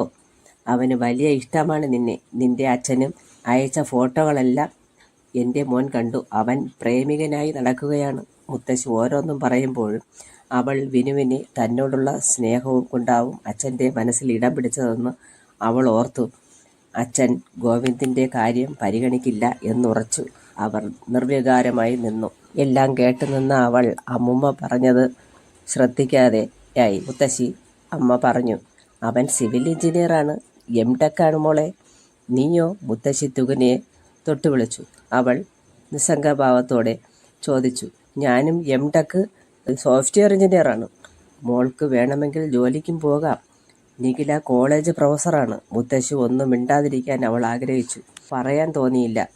അവൾ ഈ അമ്മുമ്മയെ നോക്കി. പറയുന്നതെല്ലാം കേൾക്കണ്ടേ? നിസ്സഹായാവസ്ഥ അവൾക്കുണ്ടായി. അവൾ ആലോചിച്ചു, ബിനീഷയും ബിനുവും എവിടെ എത്തിയിട്ടുണ്ടാവും? ഇവരൊക്കെ ഒന്ന് പോയെങ്കിൽ എന്നവൾ ചിന്തിച്ചു. മുത്തശ്ശി ഓരോന്നും സന്തോഷത്തോടെ അവളോട് പറഞ്ഞുകൊണ്ടിരുന്നു. സുമ കൊണ്ടുവന്ന ചായ ഭാസ്കരൻ നായരും നിഖിലയും എടുത്തു കുടിച്ചു. റാംമോഹൻ്റെ കയ്യിൽ സുമ ചായ ഭദ്രമായി പിടിപ്പിച്ചു കൊടുക്കുന്നത് കണ്ടപ്പോൾ സുമയോട് ഭാസ്കരൻ നായർക്ക് അഭിമാനം തോന്നി. നിഖില സുമയോട് പറഞ്ഞു, സുമ വന്നല്ലോ ഏട്ടാ, കല്യാണ തീയതി നമുക്ക് ഉറപ്പിക്കണം. റാംമോഹൻ സന്തോഷത്തോടെ സുമയോട് പറഞ്ഞു. അടുത്തു വരുന്ന നല്ല മുഹൂർത്തത്തിൽ കല്യാണം മോടിയായി ഗംഭീരമായി നടത്താം, അല്ലേ സുമേ? സുമ ചിരിച്ചു. ഒപ്പം കണ്ണു നിറഞ്ഞു. നിഖില പറഞ്ഞു. ആനന്ദാശ്രുക്കൾ. നിഖില സുമയെ ചേർത്ത് പിടിച്ചുകൊണ്ട് പറഞ്ഞു. നമ്മളെല്ലാവരും ഒന്നല്ലേ മോളെ? ദുഃഖം വന്നാലും സന്തോഷം വന്നാലും ഒരുമിക്കണം. അവർ യാത്ര പറഞ്ഞിറങ്ങുമ്പോൾ സുമയുടെ മനസ്സ് അസ്വസ്ഥമായിക്കൊണ്ടിരുന്നു. മുറ്റത്ത് ബൈക്ക് വന്ന ശബ്ദം കേട്ട് ലത പറഞ്ഞു. വിനീഷ മോളും വിനുക്കുട്ടനും വന്നു കാണും സുമ ചേച്ചി. അല്ലാതെ ആരും ഈ നേരത്ത് വരാനില്ല. അവരെന്താ ഈ നേരത്ത്?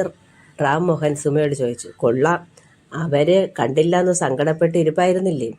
തുകിന വിളിച്ചിട്ടുണ്ടാവും പാവം കുട്ടികളെ. അതെയോ? കൊള്ളാം. വിനു വന്നോ? എവിടെ? റാംമോഹൻ വിനുവിനെ അന്വേഷിച്ചു. എടാ മോനെ, നീ എവിടെ? ഇതാ വന്നച്ചാ. അവൻ ഉത്സാഹത്തോടെ അച്ഛനെ കൈപിടിച്ചു. നീ എത്തിയല്ലോ. ഇന്ന് എനിക്ക് വളരെ സന്തോഷമായ ദിവസമാണ്. നിന്റെ അനുജത്തി വന്നിട്ടുണ്ടോ? ഉണ്ടച്ചാ. മോളെ, നിങ്ങൾ രണ്ടാളും എനിക്ക് വേണ്ടി ഇത്രയധികം ദൂരം വണ്ടി ഓടിച്ച് വന്നല്ലോ. റാംമോഹൻ സന്തോഷത്തോടെ അവരിരുവരെയും ചേർത്ത് ഇരുത്തി കൊണ്ട് പറഞ്ഞു. സുമേ, കുഞ്ഞുങ്ങൾക്ക് ജ്യൂസ് എടുത്തു കൊടുക്ക്. ഇവർ ക്ഷീണിച്ചിട്ടുണ്ടാവും. അങ്കിൾ ഇന്ന് വളരെ സന്തോഷത്തിലാണ്. വീട്ടിലെത്തിയപ്പോൾ കൊള്ളാമല്ലോ, വിനു പറഞ്ഞു. ആശുപത്രി വാസം അല്ലേലും ആരെയും രോഗിയാക്കും, റാംമോഹൻ പറഞ്ഞു. സുമ ജ്യൂസ് കൊണ്ടുവന്നു. വിനുവും വിനീഷയും ജ്യൂസ് എടുത്തു. റാംമോഹന് ജ്യൂസ് കയ്യിൽ കൊടുത്ത് അദ്ദേഹം അത് വാങ്ങി കുടിക്കുന്നതിന് മുൻപേ അദ്ദേഹം പറഞ്ഞു. നിങ്ങളുടെ ഫ്രണ്ടിൻ്റെ വിവാഹം ഉടനെ ഉണ്ടാവും കേട്ടോ. ചുണ്ടോടടുപ്പിച്ച ജ്യൂസ് ഗ്ലാസ് പിടിവിട്ട് വീണുടഞ്ഞു. ചില്ലുടഞ്ഞ ശബ്ദം കേട്ട റാംമോഹൻ എന്താ വീണുടഞ്ഞത്? അദ്ദേഹം തിരക്കി. ഗ്ലാസ് വീണുടഞ്ഞു. ജ്യൂസ് വേറെ തരാൻ കേട്ടോ. ലത ഓടി വന്നു. സൂക്ഷിച്ചെടുത്ത് തറ ക്ലീനാക്കാൻ സുമ നിർദ്ദേശിച്ചുകൊണ്ട് കിച്ചണിലെത്തി. വിനുവിൻ്റെ വിഷമം കാണണ്ട എന്നവൾ മാറി നിന്നതാണ്. വിനീഷ പിന്നാലെ എത്തി. അതറിഞ്ഞ സുമ ബാത്റൂമിൽ കയറി പൈപ്പ് തുറന്നു. ആവശ്യമില്ലാതെ ബക്കറ്റുകൾ നിറച്ചു. അത്രയും സമയം നന്നായി കരഞ്ഞു. ഇത്രയും ചേർച്ച ഉള്ളവർ കാണില്ല. തുകിനയും വിനുവും ഒരു മനസ്സുള്ളവരാണ്. ഇവരാണ് ഭാര്യ ഭർത്താക്കന്മാർ ആകേണ്ടവർ. എനിക്ക് സഹിക്കാൻ പറ്റുന്നില്ലല്ലോ ദൈവമേ. സുമ സങ്കടങ്ങൾക്ക് സ്റ്റോപ്പിട്ടു. പുറത്തു വന്നു. വിനീഷ അവിടെ തന്നെ ഉണ്ടായിരുന്നു. അമ്മയുടെ മുഖം കണ്ട അവൾ സുമയോടൊന്നും ചോദിച്ചില്ല. ആൻറ്റിക്ക് ജ്യൂസ് എടുത്ത് തരട്ടെ? അവളുടെ ചോദ്യം കേട്ട് സുമ ആ മുഖത്തേക്ക് നോക്കി. അവളുടെ കണ്ണ് നിറഞ്ഞിരിക്കുന്നു. തുകിനയുടെ അമ്മ വിനീഷയെ കെട്ടിപ്പിടിച്ചുകൊണ്ട് പറഞ്ഞു. മോളെ, ഈ അവസ്ഥയിൽ ഞാൻ എന്തു പറയും മോളെ? തുകിന എല്ലാം എന്നോട് പറഞ്ഞിട്ടുണ്ട്. തുകിനയുടെ അച്ഛൻ പറഞ്ഞത് കേട്ടോ മോളെ? ആ കല്യാണം ഉറപ്പിച്ചത് ഗോവിന്ദുമായിട്ടാണ്. വിനീഷ കാണാതെ കിച്ചണിലെത്തി അവരുടെ സംഭാഷണ ശകലം കേട്ടു. വിനു പറഞ്ഞു. അവരവരുടെ പങ്കാളിയെ ദൈവം കാട്ടിത്തരും. ഓരോ പരീക്ഷണങ്ങളും ഓരോ സന്ദർഭങ്ങളും വരുന്നത് നമ്മൾ വരുത്തിയിട്ടല്ല ആൻറ്റി. ആൻറ്റി എന്തിന് സങ്കടപ്പെടുന്നു? അവൻ്റെ വാക്കുകൾ കേട്ട സുമ അവനോട് ചോദിച്ചു. മോനെ, നിനക്ക് ഒരു സങ്കടവുമില്ലേ? തുകുന എല്ലാം എന്നോട് പറഞ്ഞിട്ടുണ്ട്. എന്നിട്ടാണോ എന്നോട് മിണ്ടാട്ടമില്ലാതെ നടക്കുന്നത്? ഒരു വളയിട്ടാൽ മാറുന്നതല്ല സ്നേഹബന്ധം. വളയിട്ടത് നീ എങ്ങനെ അറിഞ്ഞു? അതൊക്കെ ഞാൻ അറിയും. പക്ഷേ തുകിന ഇപ്പോൾ എന്നെ ഇഷ്ടപ്പെടണമെന്ന് ഞാൻ നിർബന്ധിക്കുന്നില്ല. പക്ഷേ എന്നെ ഇഷ്ടപ്പെട്ടിരുന്നു എന്ന് എനിക്കറിയാം. എനിക്കിന്ന് അവളെ ഇഷ്ടമാണ്. അവളോട് വ്യക്തിപരമായിട്ട് എനിക്കൊരു വഴക്കുമില്ല. അമ്മ ഞരമ്പ് മുറിച്ച് ആത്മഹത്യ ചെയ്യാൻ ശ്രമിച്ചത് ഞാൻ കാരണമല്ല. ഇനി അമ്മ നഷ്ടപ്പെടാതിരിക്കാനുള്ള മുൻകരുതലായിരിക്കും ഈ ഒഴിവാക്കലെന്ന് എനിക്കറിയാം. അമ്മ വിഷമിക്കണ്ട. അങ്കിളിൻ്റെ ഇപ്പോഴത്തെ അവസ്ഥ എനിക്കറിയാം. ഞാൻ അങ്കിളിനെ കൊണ്ട് നടത്തിക്കുന്നത് എനിക്ക് അവളോടുള്ള ഇഷ്ടം കൊണ്ടാണ്. ഞാൻ തുകിനയുടെ കൂട്ടുകാരിയുടെ സഹോദരനായി മാറിയേക്കാം. ഒരിക്കലും ശല്യമാകുന്നില്ല. അവൾക്ക് വളയിട്ട പയ്യൻ തന്നെ അവളെ വിവാഹം ചെയ്യട്ടെ. വിനീഷേ വാ, നമുക്ക് പോകാം. വിനീഷയും കൂട്ടി പുറത്തിറങ്ങി. വിനീഷ സുമയെ നോക്കി. സുമ പറഞ്ഞു, അങ്കിളിനോട് യാത്ര ചോദിക്കാതെയാണോ പോകുന്നത്? അമ്മ പറഞ്ഞാൽ മതി.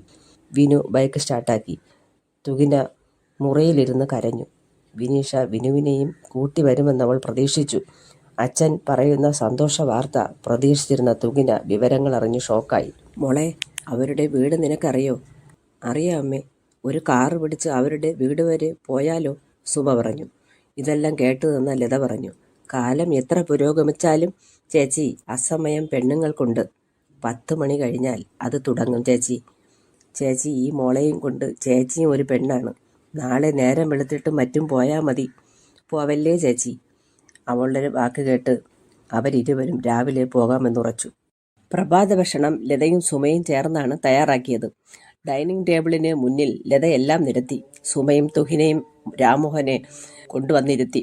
ബ്ലെയിൻ ഗെയിൻ അവശനിലയിൽ ഡൈനിങ് ടേബിളിൻ്റെ അരികത്ത് ഇരുന്നു. സുമ ഭക്ഷണം വിളമ്പി. തുഹിന ആവശ്യമുള്ളത് എടുത്തു കഴിച്ചു. ചായ രാമോഹൻ ആവശ്യപ്പെട്ടതനുസരിച്ച് അദ്ദേഹത്തിന് എടുത്തു കൊടുത്തുകൊണ്ട് സുമ പറഞ്ഞു, ഞങ്ങൾക്ക് ക്ഷേത്രം വരെ പോകണം. അതിനെന്താ, പോയിട്ട് വരൂ, രാമോഹൻ പറഞ്ഞു. സുമ കിച്ചണിലെത്തി ലതയോട് പറഞ്ഞു, മോളെ ലതേ, ഞങ്ങൾ ക്ഷേത്രം വരെ പോയിട്ട് വരാം. നീ കാപ്പി കുടിച്ചോ? ഇല്ല ചേച്ചി. എങ്കിൽ കാപ്പി കുടിച്ചിട്ട് ഞാൻ എടുത്തു വച്ചിട്ടുണ്ട്, നീ എല്ലാം റെഡിയാക്കിക്കോ, അവൾ സുമയുടെ ചെവിയിൽ വന്ന് പറഞ്ഞു. വിനുവിൻ്റെ വീട്ടിലൊക്കെയാണോ ചേച്ചി പോണത്? എന്തിന്? സുമ ചോദിച്ചു. ഇന്നലെ ഇറങ്ങാൻ നിന്നതല്ലേ? അത് ശരി തന്നെ. അത് 2 മക്കളും ഒറ്റയ്ക്ക് പോകുന്നത് കണ്ടപ്പോൾ വീട്ടിൽ ചെന്ന് കണ്ടാൽ സമാധാനം ഉണ്ടായേനെ, അതാ. സുമയുടെ വാക്കുകൾ കേട്ട് അവൾ വലിയ ആരാധനയോടെ സുമയെ നോക്കി. സുമ പുറത്തിറങ്ങി. തുകിന സ്കൂട്ടർ സ്റ്റാർട്ടാക്കി. അവൾ യാത്ര തിരിച്ചു. മുറ്റത്തു നിന്ന് ലതയെ നോക്കി ചിരിച്ചുകൊണ്ട് അവർ യാത്ര പുറപ്പെട്ടു. പോകും വഴി തുകിന അമ്മയോടായി ചോദിച്ചു, സത്യത്തിൽ അമ്പലത്തിൽ തന്നെയാണോ അമ്മയെ പോകുന്നത്? ഇടി മോളെ, ഞാൻ കള്ളം പറഞ്ഞതല്ല. അടുത്തുള്ള മഹേശ്വരി ക്ഷേത്രത്തിൽ പോകണം. നമുക്ക് അച്ഛൻ്റെ രക്ഷപ്പെടൽ അത്ഭുതമാണെന്നല്ലേ ഡോക്ടർ പറഞ്ഞത്? കാണിക്ക അർപ്പിച്ച് പ്രാർത്ഥിക്കണം. തുകിന അമ്പല സമീപത്ത് സ്കൂട്ടർ നിർത്തി. ക്ഷേത്രാങ്കണത്തിൽ കയറി. ക്ഷേത്രത്തിലെത്തി അവർ 2 പേരും പ്രാർത്ഥിച്ചു. സുമ ദൈവനിശ്ചയം നടക്കണേ എന്ന് പ്രാർത്ഥിച്ചു. മനസ്സിൽ വിചാരിച്ചത് വിപരീതമാണെങ്കിൽ എല്ലാം സഹിക്കാനുള്ള കരുത്തും നൽകണേ എന്നവൾ പ്രാർത്ഥിച്ചത് ദൈവം കേട്ടു എന്ന വണ്ണം ഒരു മണിയടി ശബ്ദം കേട്ടു. പ്രസാദം വാങ്ങി അവർ മടങ്ങും വഴി തുകിന ചോദിച്ചു, അമ്മ എന്ത് പ്രാർത്ഥിച്ചു?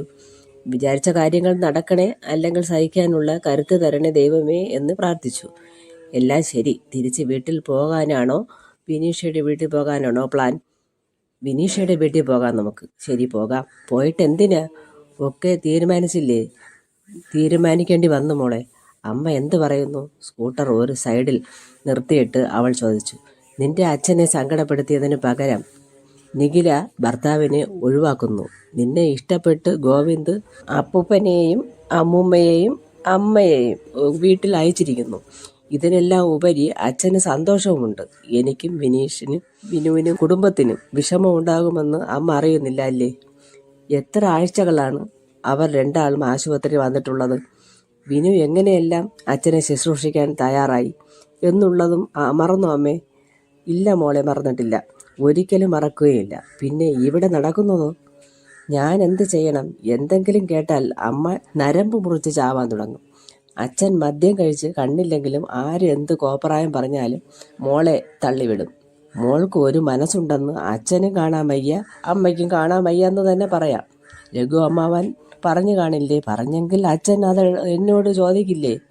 അല്ലെങ്കിൽ വിനുവിനോട് ചോദിക്കില്ലേ? നിന്നോടൊന്നും ചോദിക്കാത്ത സ്ഥിതിക്ക് അച്ഛൻ വിനുവിനോട് പറഞ്ഞിട്ടുണ്ടെങ്കിലോ? ഇല്ലമ്മേ, പറഞ്ഞിട്ടുണ്ടെങ്കിൽ വിനീഷ അറിയുമായിരുന്നു. ഏത് മുഖത്തോടെ എന്ത് പറയാനാണമ്മേ വിനുവിൻ്റെ വീട്ടിൽ പോകുന്നത്? സുമയ്ക്ക് ദേഷ്യം വന്നു. അവർ പറഞ്ഞു, നീ എന്ത് ഭാവിച്ച അവനോട് മിണ്ടാതെ തന്നെ ഇഷ്ടത്തിന് നടന്ന് ആ പാവത്തിനെ സങ്കടപ്പെടുത്തിയത്? അതോ അത് ഞാൻ നിങ്ങളുടെ അടിമയല്ലേ? അത് എനിക്ക് ബോധ്യപ്പെട്ടു. എനിക്ക് എവിടെയെങ്കിലും പോയി പൊട്ടിക്കരയണം. വിനുവിൻ്റെ വീട്ടിൽ പോകണ്ടമ്മേ. മോളെ, പോകാതിരിക്കേണ്ട. പോയാൽ എന്താ കുഴപ്പം? ഒന്ന് മീനാക്ഷിയെയും കാണാം. അവരെ കൂടി വിഷമപ്പെടുത്താം. നമ്മളെ കാണുമ്പോൾ അവരെന്താണ് കരുതുക? തുകന് ചോദിച്ചു. ഒന്നും കരുതൂല. മര്യാദയ്ക്ക് നീ വണ്ടിയെടുക്ക്. വിനീഷയുടെ വീട്ടിലെത്തി സുമ ആൾക്കൂട്ടം കണ്ട് ഞെട്ടി. മുറ്റത്ത് ആൾക്കൂട്ടം കണ്ട് ഭയന്നുപോയ സുമ സ്കൂട്ടറിൽ നിന്ന് ഇറങ്ങിയ ഉടനെ ഗേറ്റിന് വെളിയിൽ കൂടി നിന്നവരിൽ ഒരാളോട് ചോദിച്ചു, മോനെ, എനിക്ക് അങ്ങോട്ട് പോകണം, വഴിമാറി തരാമോ? ഞങ്ങളും അതിനു വേണ്ടിയാണ് നിൽക്കുന്നത്. നിങ്ങളൊക്കെ എന്താണ് തിരക്ക് കൂട്ടുന്നത്? തുകിന് അവരോട് ചോദിച്ചു. അതറിയില്ലേ, ഇവിടത്തെ വിനുവിൻ്റെ ഫ്രണ്ട് ഇപ്പോഴത്തെ സിനിമ സ്റ്റാറല്ലേ, അദ്ദേഹം വിനുവിനെ കാണാൻ എത്തിയിട്ടുണ്ട്. റേഹൌഷാനാണ്. അതെയോ? അദ്ദേഹം വിനുവിൻ്റെ ഫ്രണ്ടാണോ?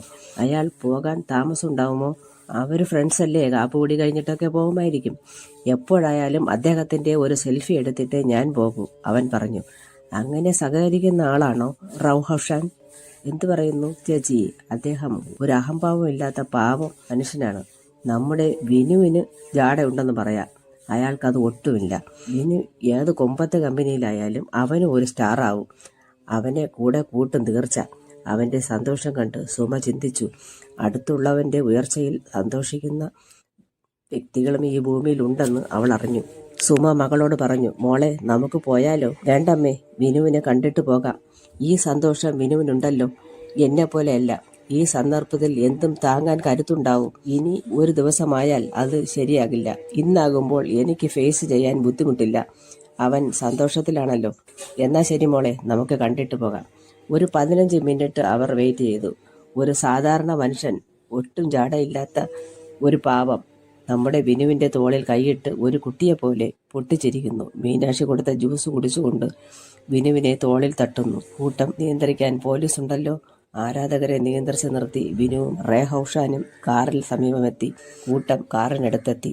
അപ്പോഴാണ് സുമയും തുകനെയും ആൾക്കൂട്ടത്തിൽ ഒഴിഞ്ഞ് ഒരു ഭാഗത്ത് നിൽക്കുന്നത് അവൻ്റെ ശ്രദ്ധയിൽപ്പെട്ടത്. ബുദ്ധിമുട്ടിക്കാതെ ആരാധകർക്ക് നേരെ കൈവീശി അത്യാവശ്യക്കാർക്ക് സെൽഫിക്ക് കാഴ്ചവസ്തുവായി നിന്നും മറ്റുള്ളവർക്ക് നേരെ കൈകൂപ്പി വണങ്ങിയും മറ്റുള്ളവരുടെ ഹൃദയത്തിൽ ഒരു ഇടം നേടി വിനുവിൻ്റെ ഫ്രണ്ട് മടങ്ങുമ്പോൾ ആ സ്ഥലത്ത് അവർ 3 പേർ മാത്രമായി. വിനു അത്ഭുതത്തോടെ ചോദിച്ചു, എന്താ ആൻറ്റി ഇവിടെ? അവരെ കണ്ട് മീനാക്ഷിയും വിനീഷയും ഓടി വന്നു. ഇതാരൊക്കെയാ? മീനാക്ഷി സുമയുടെ കൈ പിടിച്ചു. വിനീഷ തുകിനയുടെ തോളിൽ കൈയിട്ടു. വരൂ, ഇവിടെ തന്നെ നിന്നാലോ? മീനാക്ഷി സുമയെ കൂട്ടിക്കൊണ്ട് വീട്ടിനുള്ളിലേക്ക് കയറി. വിനീഷ തുകിനയോട് ചോദിച്ചു, എന്താ അമ്മയും മകളും പതിവില്ലാതെ? തുകിന തല കുമ്പിട്ടിരുന്നു. വിനീഷ പറഞ്ഞു, ഞാൻ നിന്നെ കാണാതെ വന്നത്. വിനുവിന് ഭയങ്കര ദേഷ്യമായിരുന്നു. ഗോവിന്ദുമായി കല്യാണം ഉറച്ചല്ലോ അല്ലേ? നീയും എന്നെ കളിയാക്കിക്കോ. എന്തോ നട നീ? അവരെങ്ങനെ പറയും? മോളെ, ഒളിച്ചോടി പോ മോളെ, അല്ലെങ്കിൽ വിനുവിനെ മാത്രമേ കെട്ടുകയുള്ളൂ എന്ന് നീ പറ മോളെ. എന്നൊന്നും ആരും പറയുകയില്ല മോളെ. നിനക്ക് ശരിയെന്ന് തോന്നുന്നത് നീ തീരുമാനിക്കണം. നിന്റെ ജീവിതം തീരുമാനിക്കാൻ നിനക്ക് സാധിക്കണം. മാതാപിതാക്കൾ എപ്പോഴും നിന്റെ കൂടെ കാണില്ല. പണക്കാർക്ക് ജീവിതം ഒരു കുട്ടിക്കളി പോലെയാണ്, ഒരു കളിക്കോപ്പ് പോലെയാണ്. അവർ ആർഭാടം, തിമിർപ്പ് കാണിക്കും. ചിലർ പൊങ്ങച്ചം കാണിച്ച് കിട്ടുന്ന കാശ് ചെലവാക്കാൻ ശ്രമിക്കും. കുറവ് വന്നാൽ സ്നേഹവും പോവും, എല്ലാം പോവും. നിന്റെ സ്നേഹം കാണാൻ ആളുള്ളപ്പോൾ കണ്ടില്ലാതെ നടിക്കല്ലേ മോളെ. തുകനെ, അവന് എന്തുമാത്രം സ്നേഹം നിന്നോട് ഉണ്ടെന്ന് നിനക്കറിയില്ല. നീ അറിയാൻ ശ്രമിച്ചിട്ടില്ല. നിന്നെ സങ്കടപ്പെടുത്തരുതെന്ന് ചിന്തിച്ചിട്ട് മാത്രമാണ് ഒന്നിനും നിർബന്ധം അവൻ പറയാത്തത്, എല്ലാം നിനക്ക് വിട്ടു തന്നിട്ടുള്ളത്. തുകിനെ, 2 പേരിങ്ങി വന്നേ. സുമ 2 പേരെയും വിളിച്ചു. വരാ അമ്മേ, തുകിനെയും പറഞ്ഞു. നീ ഗോവിന്ദനെ വിവാഹം കഴിക്കാൻ പോടി. ഞാൻ ഇപ്പോൾ വിവാഹം കഴിക്കുന്നില്ല. അച്ഛന് കണ്ണ് തെളിയട്ടെ, അപ്പോൾ കഴിക്കാം. അല്ലെങ്കിൽ അമ്മാവൻ മരിച്ചു 1 മാസം കൂടി ആയില്ല, അതുകൊണ്ടാണല്ലേ? വിനീഷ പറഞ്ഞു. അതുമാത്രമല്ല, വിവാഹം കഴിക്കുന്നില്ല. എനിക്കിപ്പം വിവാഹം ഭയമാണ്. ഞാൻ വന്നത് നിങ്ങൾ 2 ആളും വിഷമിച്ചാണ് വീട്ടിൽ നിന്ന് ഇറങ്ങിയത്. ഇവിടം വരെ ഒന്ന് വരാൻ തോന്നിയിട്ട് വന്നതാണ്.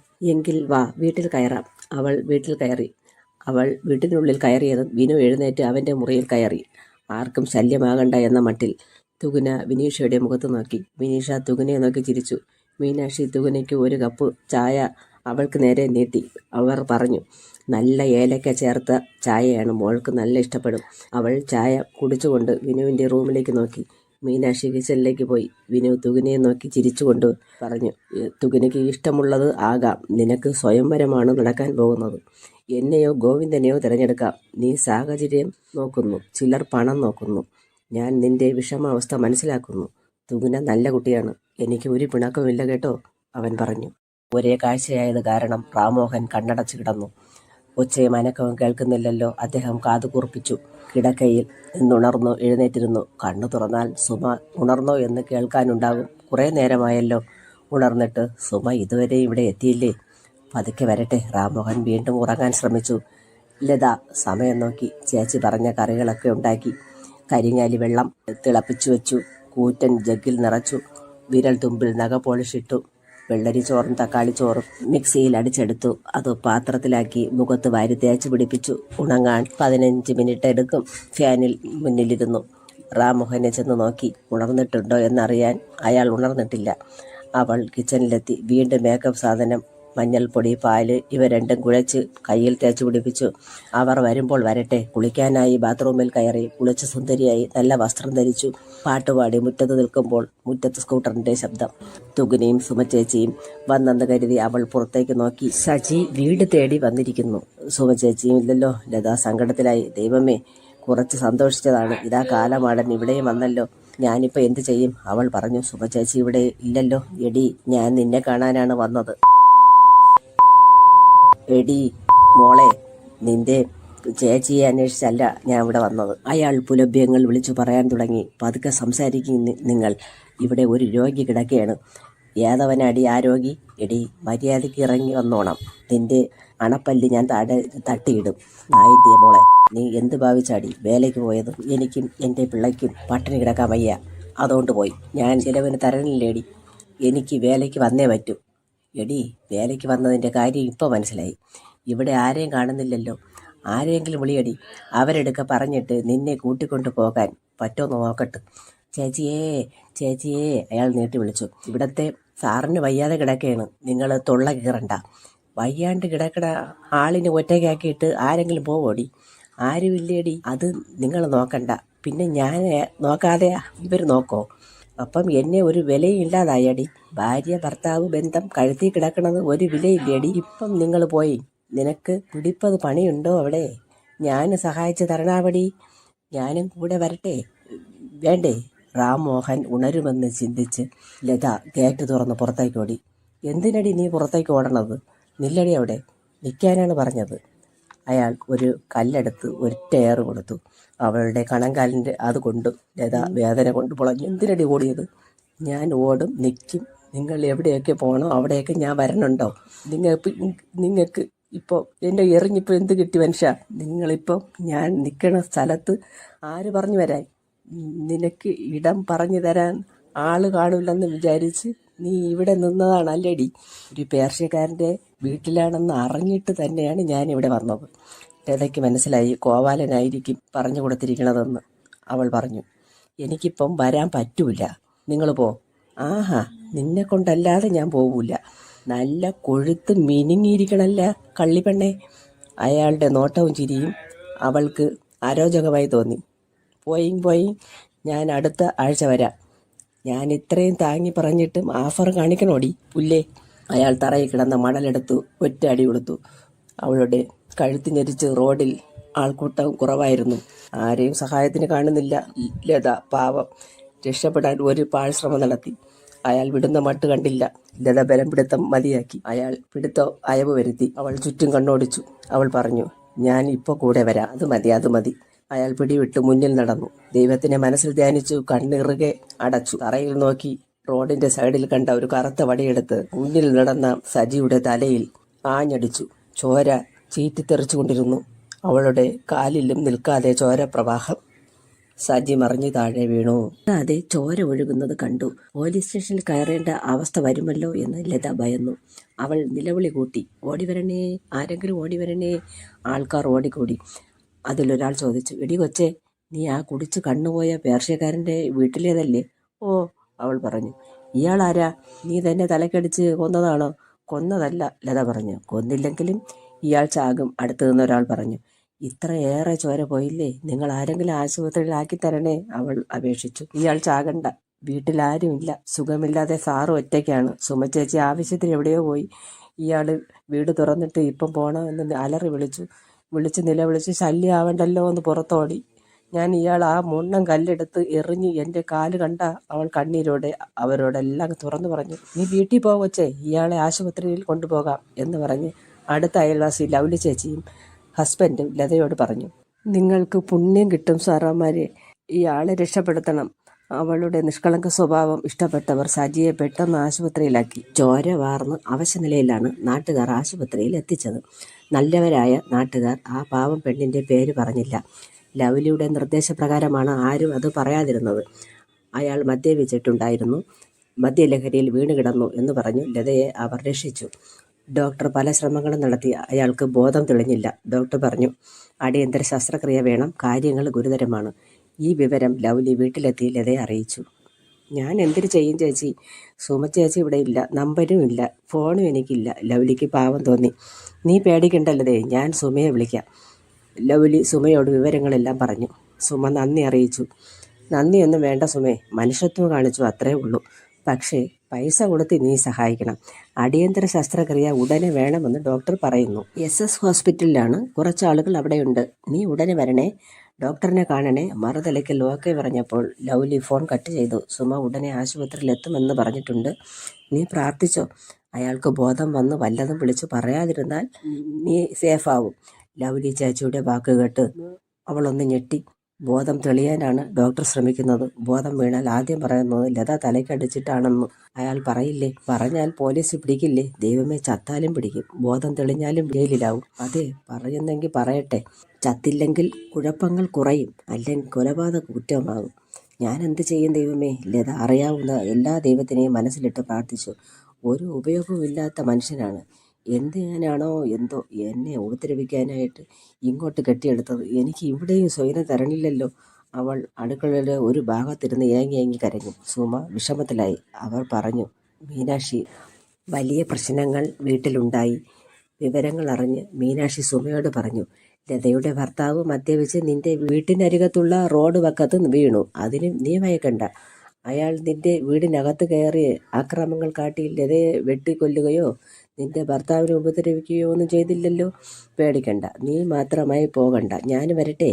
വേണ്ട, നിങ്ങളെ എങ്കിലും സമാധാനമായിട്ടിരിക്കും. ഞങ്ങൾക്ക് അങ്ങനെ സമാധാനം വരും. തൽക്കാലം ഞങ്ങൾ മാത്രം പോകാം SS ഹോസ്പിറ്റൽ. നീ എന്നെ വിളിച്ചാൽ മതി, മീനാക്ഷി പറഞ്ഞു. കുട്ടികൾക്ക് ഭക്ഷണം കൊടുക്കും മീനാക്ഷി, ഞാനും തുകിനെയും പോകട്ടെ. പ്രാർത്ഥിക്കണേ മീനാക്ഷി. സുമ കിച്ചണിലിരുന്ന് തുകിനെ വിളിച്ചു. അവൾ കിച്ചണിലെത്തി വിവരങ്ങൾ അറിഞ്ഞു. സുമയും തുകിനെയും എല്ലാവരോടും യാത്ര പറഞ്ഞ് പെട്ടെന്ന് വീട്ടിലേക്ക് യാത്ര തുടർന്നു. സ്കൂട്ടർ വീട്ടുമുറ്റത്തെത്തി. സുമ ചുറ്റും നോക്കി. ലതയെ അവിടെ എങ്ങും കണ്ടില്ല. തുകിനെയും സുമയും വേഗം ഓടി വീട്ടിനുള്ളിൽ കയറി. അച്ഛൻ ഉറങ്ങുന്നു. അച്ഛാ, എന്തുറക്കമാണ്, ഒന്ന് എണീറ്റേ. റാംമോഹൻ ഞെട്ടി ഉണർന്നു. സമയം എത്രയായി അദ്ദേഹം ചോദിച്ചു. തുകിനയ്ക്കും സുമയ്ക്കും സമാധാനമായി. 11 അച്ഛാ. നീ ഓഫീസിൽ പോയില്ലേ? അച്ഛാ, ഇന്ന് ഞായറാഴ്ചയല്ലേ? ഓ, എന്താഴ്ച. ഞാൻ അച്ഛൻ ചായ എടുക്കട്ടെ. അവൾ കിച്ചണിലെത്തി. സുമ ഒപ്പം പോയി. എല്ലാ വിഭവങ്ങളും ലത ഉണ്ടാക്കി അടച്ചു വച്ചിട്ടുണ്ടായിരുന്നു. സുമ ഓരോന്നും പരിശോധിച്ചു. വെളിച്ചം അധികമില്ലാത്ത മൂലയിൽ ഏങ്ങനടി ഉയർന്നു കേട്ടു. സുമ ഫോൺ ടോർച്ച് നോക്കി. ലതേ, മോളെ, എവിടെയെല്ലാം അന്വേഷിച്ചു. ഈ ഒഴിഞ്ഞ മൂലയിൽ നീ എന്തെടുക്കുന്നു? സുമ അവളെ വിളിച്ചെഴുന്നേൽപ്പിച്ചു. തുകിനയോട് ചായ ഒഴിച്ച് അച്ഛന് കൊടുക്കാൻ നിർദ്ദേശിച്ചുകൊണ്ട് ലതയുടെ വിശേഷങ്ങൾ കേട്ട് മനസ്സിലാക്കി. നീ എന്തിന് റോഡിൽ ഓടിപ്പോയത്? അവളുടെ കാലിൽ ചോര പൊടിക്കുന്നുണ്ടായിരുന്നു. നീയും കൂടി ആശുപത്രിയിൽ പോകാഞ്ഞതെന്ത്?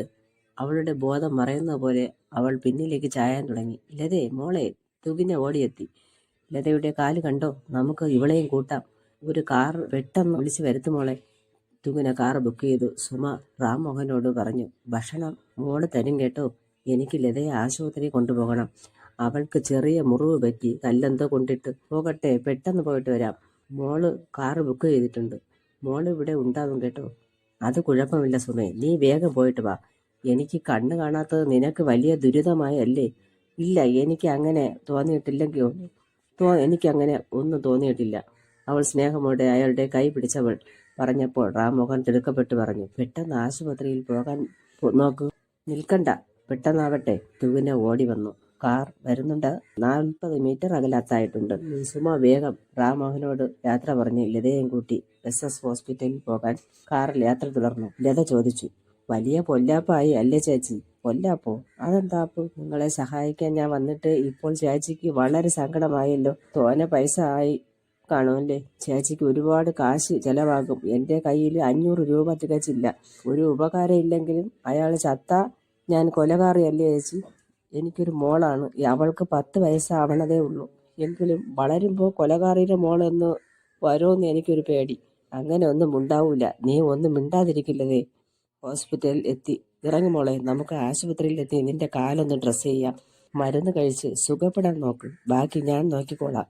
ഞങ്ങളില്ലേടി, സമാധാനമായിട്ടിരിക്കെ, ധൈര്യമായിട്ടിരിക്കെ. സുമ മനസ്സിൽ ഭയമുണ്ടെങ്കിലും ലതയെ സമാധാനപ്പെടുത്തി. സജിയെ വാർഡിൽ കൊണ്ടുവന്നില്ല. ശസ്ത്രക്രിയയ്ക്കുള്ള ക്യാഷ് സുമ അടച്ചു.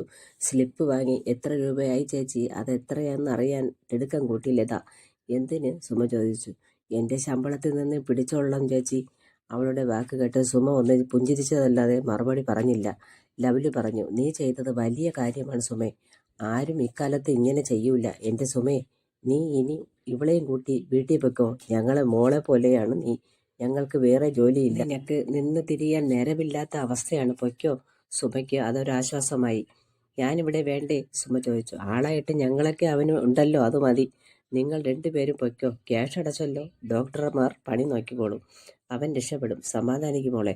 ലവ്ലി ലതയെയും ആശ്വസിപ്പിച്ചു. ലതയ്ക്ക് മുറിവിൽ മരുന്ന് വെച്ച് കെട്ടി. കഴിക്കാനുള്ള മരുന്നുകൾ ലത ഭദ്രമാക്കി.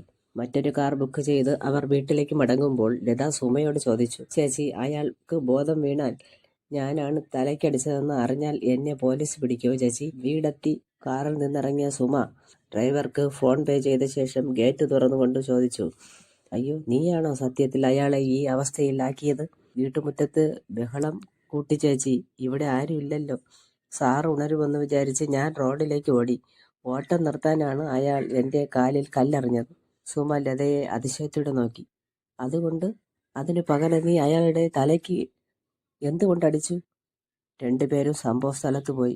അവിടെ ഒരു തുരുമ്പ് പിടിച്ച കമ്പി കിടപ്പുണ്ടായിരുന്നു. ഇതെടുത്ത് അടിച്ചു ചേച്ചി. റോഡിൽ ചോര കണ്ടവൾ കരഞ്ഞുകൊണ്ട് പറഞ്ഞു, ഇത് സജീര ചോരയാണ്. ഇതെല്ലാം ചെയ്യാൻ നിനക്ക് എങ്ങനെ ധൈര്യം വന്നുള്ളതേ? ഞാൻ വേണമെന്ന് ചെയ്തതല്ല ചേച്ചി. ധൈര്യമില്ലാത്തവളാണ് ഞാൻ. പലപ്പോഴും ഇയാളുടെ അടി കൊണ്ട് കരഞ്ഞിട്ടേ ഉള്ളൂ. ലോകത്തിൽ എനിക്ക് ഇവിടെ നിന്നാണ് സ്നേഹവും രക്ഷയും കിട്ടിയിട്ടുള്ളത്. അത് എനിക്ക് തന്നത് ചേച്ചി മാത്രമാണ്. ചേച്ചി ഇല്ലാത്തപ്പോൾ അയാൾ സാറിനെ ഉപദ്രവിക്കുമോ എന്ന് എനിക്ക് പേടിയുണ്ടായിരുന്നു. ഞാൻ പുറത്തു പോയാൽ അയാൾ എൻ്റെ കൂടെ ഓടുമല്ലോ. അത് മാത്രമേ എൻ്റെ ബുദ്ധിയിൽ വന്നുള്ളൂ ചേച്ചി. സുമ അവളെയും കൂട്ടി വീട്ടിനുള്ളിൽ കയറി. ഫോൺ ബെൽ മുഴങ്ങി. സുമ ഫോൺ എടുത്തു. അതെയോ? അത്ഭുതത്തോടെ അവൾ. ആ, ഞാൻ പറയാം. ലത സുമയെ നോക്കി. ബോധം വന്നല്ലോ. അങ്ങനെ ദൈവം നമ്മളെ രക്ഷിച്ചു അല്ലേ ലവ്ലി? ശരി, ഓക്കെ. ഫോൺ സുമ ഓഫാക്കി. ലത ഓടി വന്നു സുമയോട് ചോദിച്ചു, എന്തായി? അയാൾക്ക് ബോധം വന്നെന്ന്.